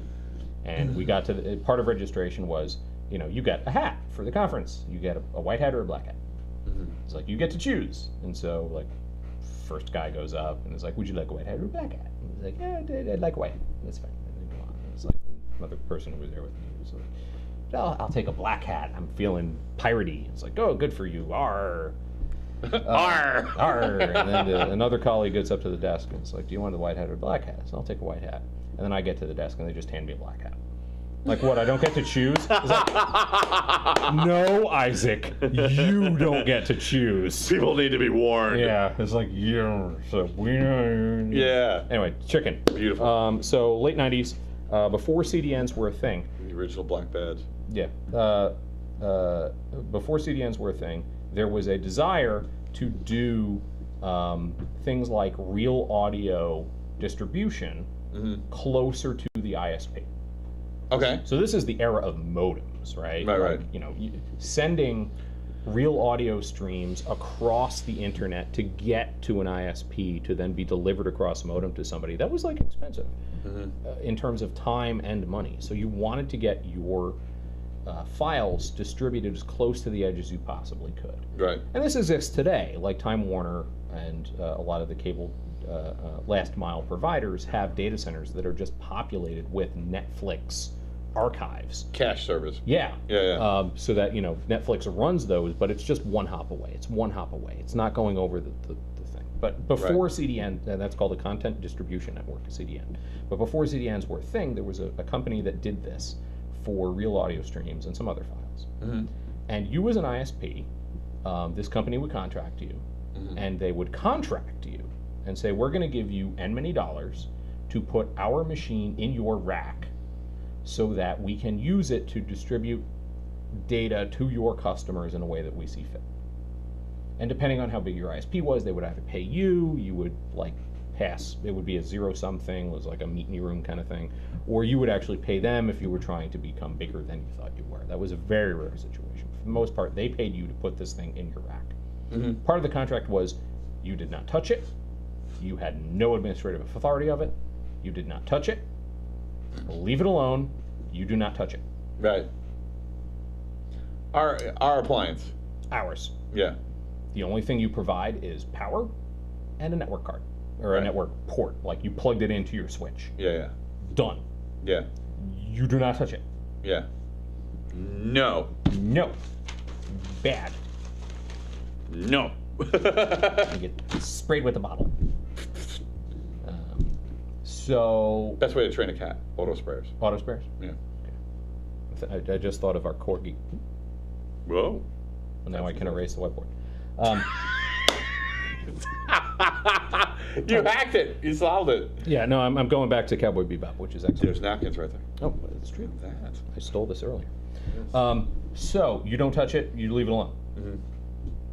I was working for a customer that was the ISP, and they had an issue with this box, and they did not know what to do with it. Right. And so I contacted the company because I actually knew somebody over there. And I said, it is broken. And they said, why do you think it's broken? I said, because it doesn't turn on and the fan doesn't spin. And they said, well, can you be more specific? I was like, I can turn it on. It will run for a few minutes without the fan on, and then it will die. And they said, oh, okay. Isaac, can you replace the fan for us? It would be a lot cheaper than shipping this machine back and having us replace the fan, and then shipping it back to the customer. Okay, makes perfect sense. They'd actually have to ship a new one. Probably correct. There's a lot of freight involved. Yeah. And so it's now clean. I did a good thing. Thank you. Great housekeeping. I appreciate it. You are a wonderful guest. I may be a terrible host, but you're a wonderful guest. Thank you. He's the boss. And so I said, well, it's off. It's going to be offline. They said, it's already offline. Like, you know the fan model. Like, just fix it if you can. Like, okay, cool. I take it out. I take the lid off. Inside this box, there's like a 486 4U. Gerbils. No, I'm sorry. No, there is a rubber chicken. It's just laying in there. I was kidding about the gerbils. No, it is a rubber chicken. There's a fucking. There's like chicken. 3 network cards, a couple of other pieces of whatever, and like between the processor. Is it plugged into a heatsink- bus? No, it's just a rubber chicken. What? Oh, did you Inside have one of those? Are you looking around for a camera? Like, am I in candid camera? What's No, happening? there's a rubber chicken inside the case. I'm like, okay. What does it mean? And I find the fan that isn't working. It was a CPU fan. I got a new heatsink. I put it on the CPU. I put the rubber chicken back. Well, of course. Well, that might be critical. I closed the case. And I put it back in the rack. And then I called my friend over at this proto CDN. And I said, do you see it online again? They said, yes, thank you very much. I said, Jim, which was not his name, but we'll just call him Jim. Hey, Jim. I said, Jim, why is there a rubber chicken inside of this machine? And he very politely responded, Isaac, you asked me a question, I said, I did. I asked why there's a rubber chicken in this machine. And he said, well, I love this conversation. when one of our customers, who is not supposed to touch the machine, asks, why is there a rubber chicken in this machine? We know that they were inside the machine. Perfect. Yeah, so it's a Trojan chicken. Yes. Nice. It is so baffling to the technician that he must know, why is there a rubber chicken in this computer? It's literally like an earworm. He reveals the fact that he breached the contract and went into the machine to That is amazing. yeah, it is pure genius. Absolutely. And all it cost was like A rubber chicken. a rubber chicken. Which is mice nuts. I mean, it could have been mice nuts. And on that, Everybody, We have thank 3 you hours. so much for tuning in. This is my esteemed guest, Izaac Falken. Thank you so much for tuning in. Please, if you enjoyed the show, give me a like on YouTube. Give me a like and on share on Odyssey. You know what to do. Don't forget to throw in a goodbye in the comments. I love you all. Choose wisely and choose to share. Thanks so much for being on. no problem, sir. Been All right. a pleasure. Awesome. Congratulations. Thank you. Good night, everyone. Good night. So do we commit the additional several crimes to go from 19? Absolutely.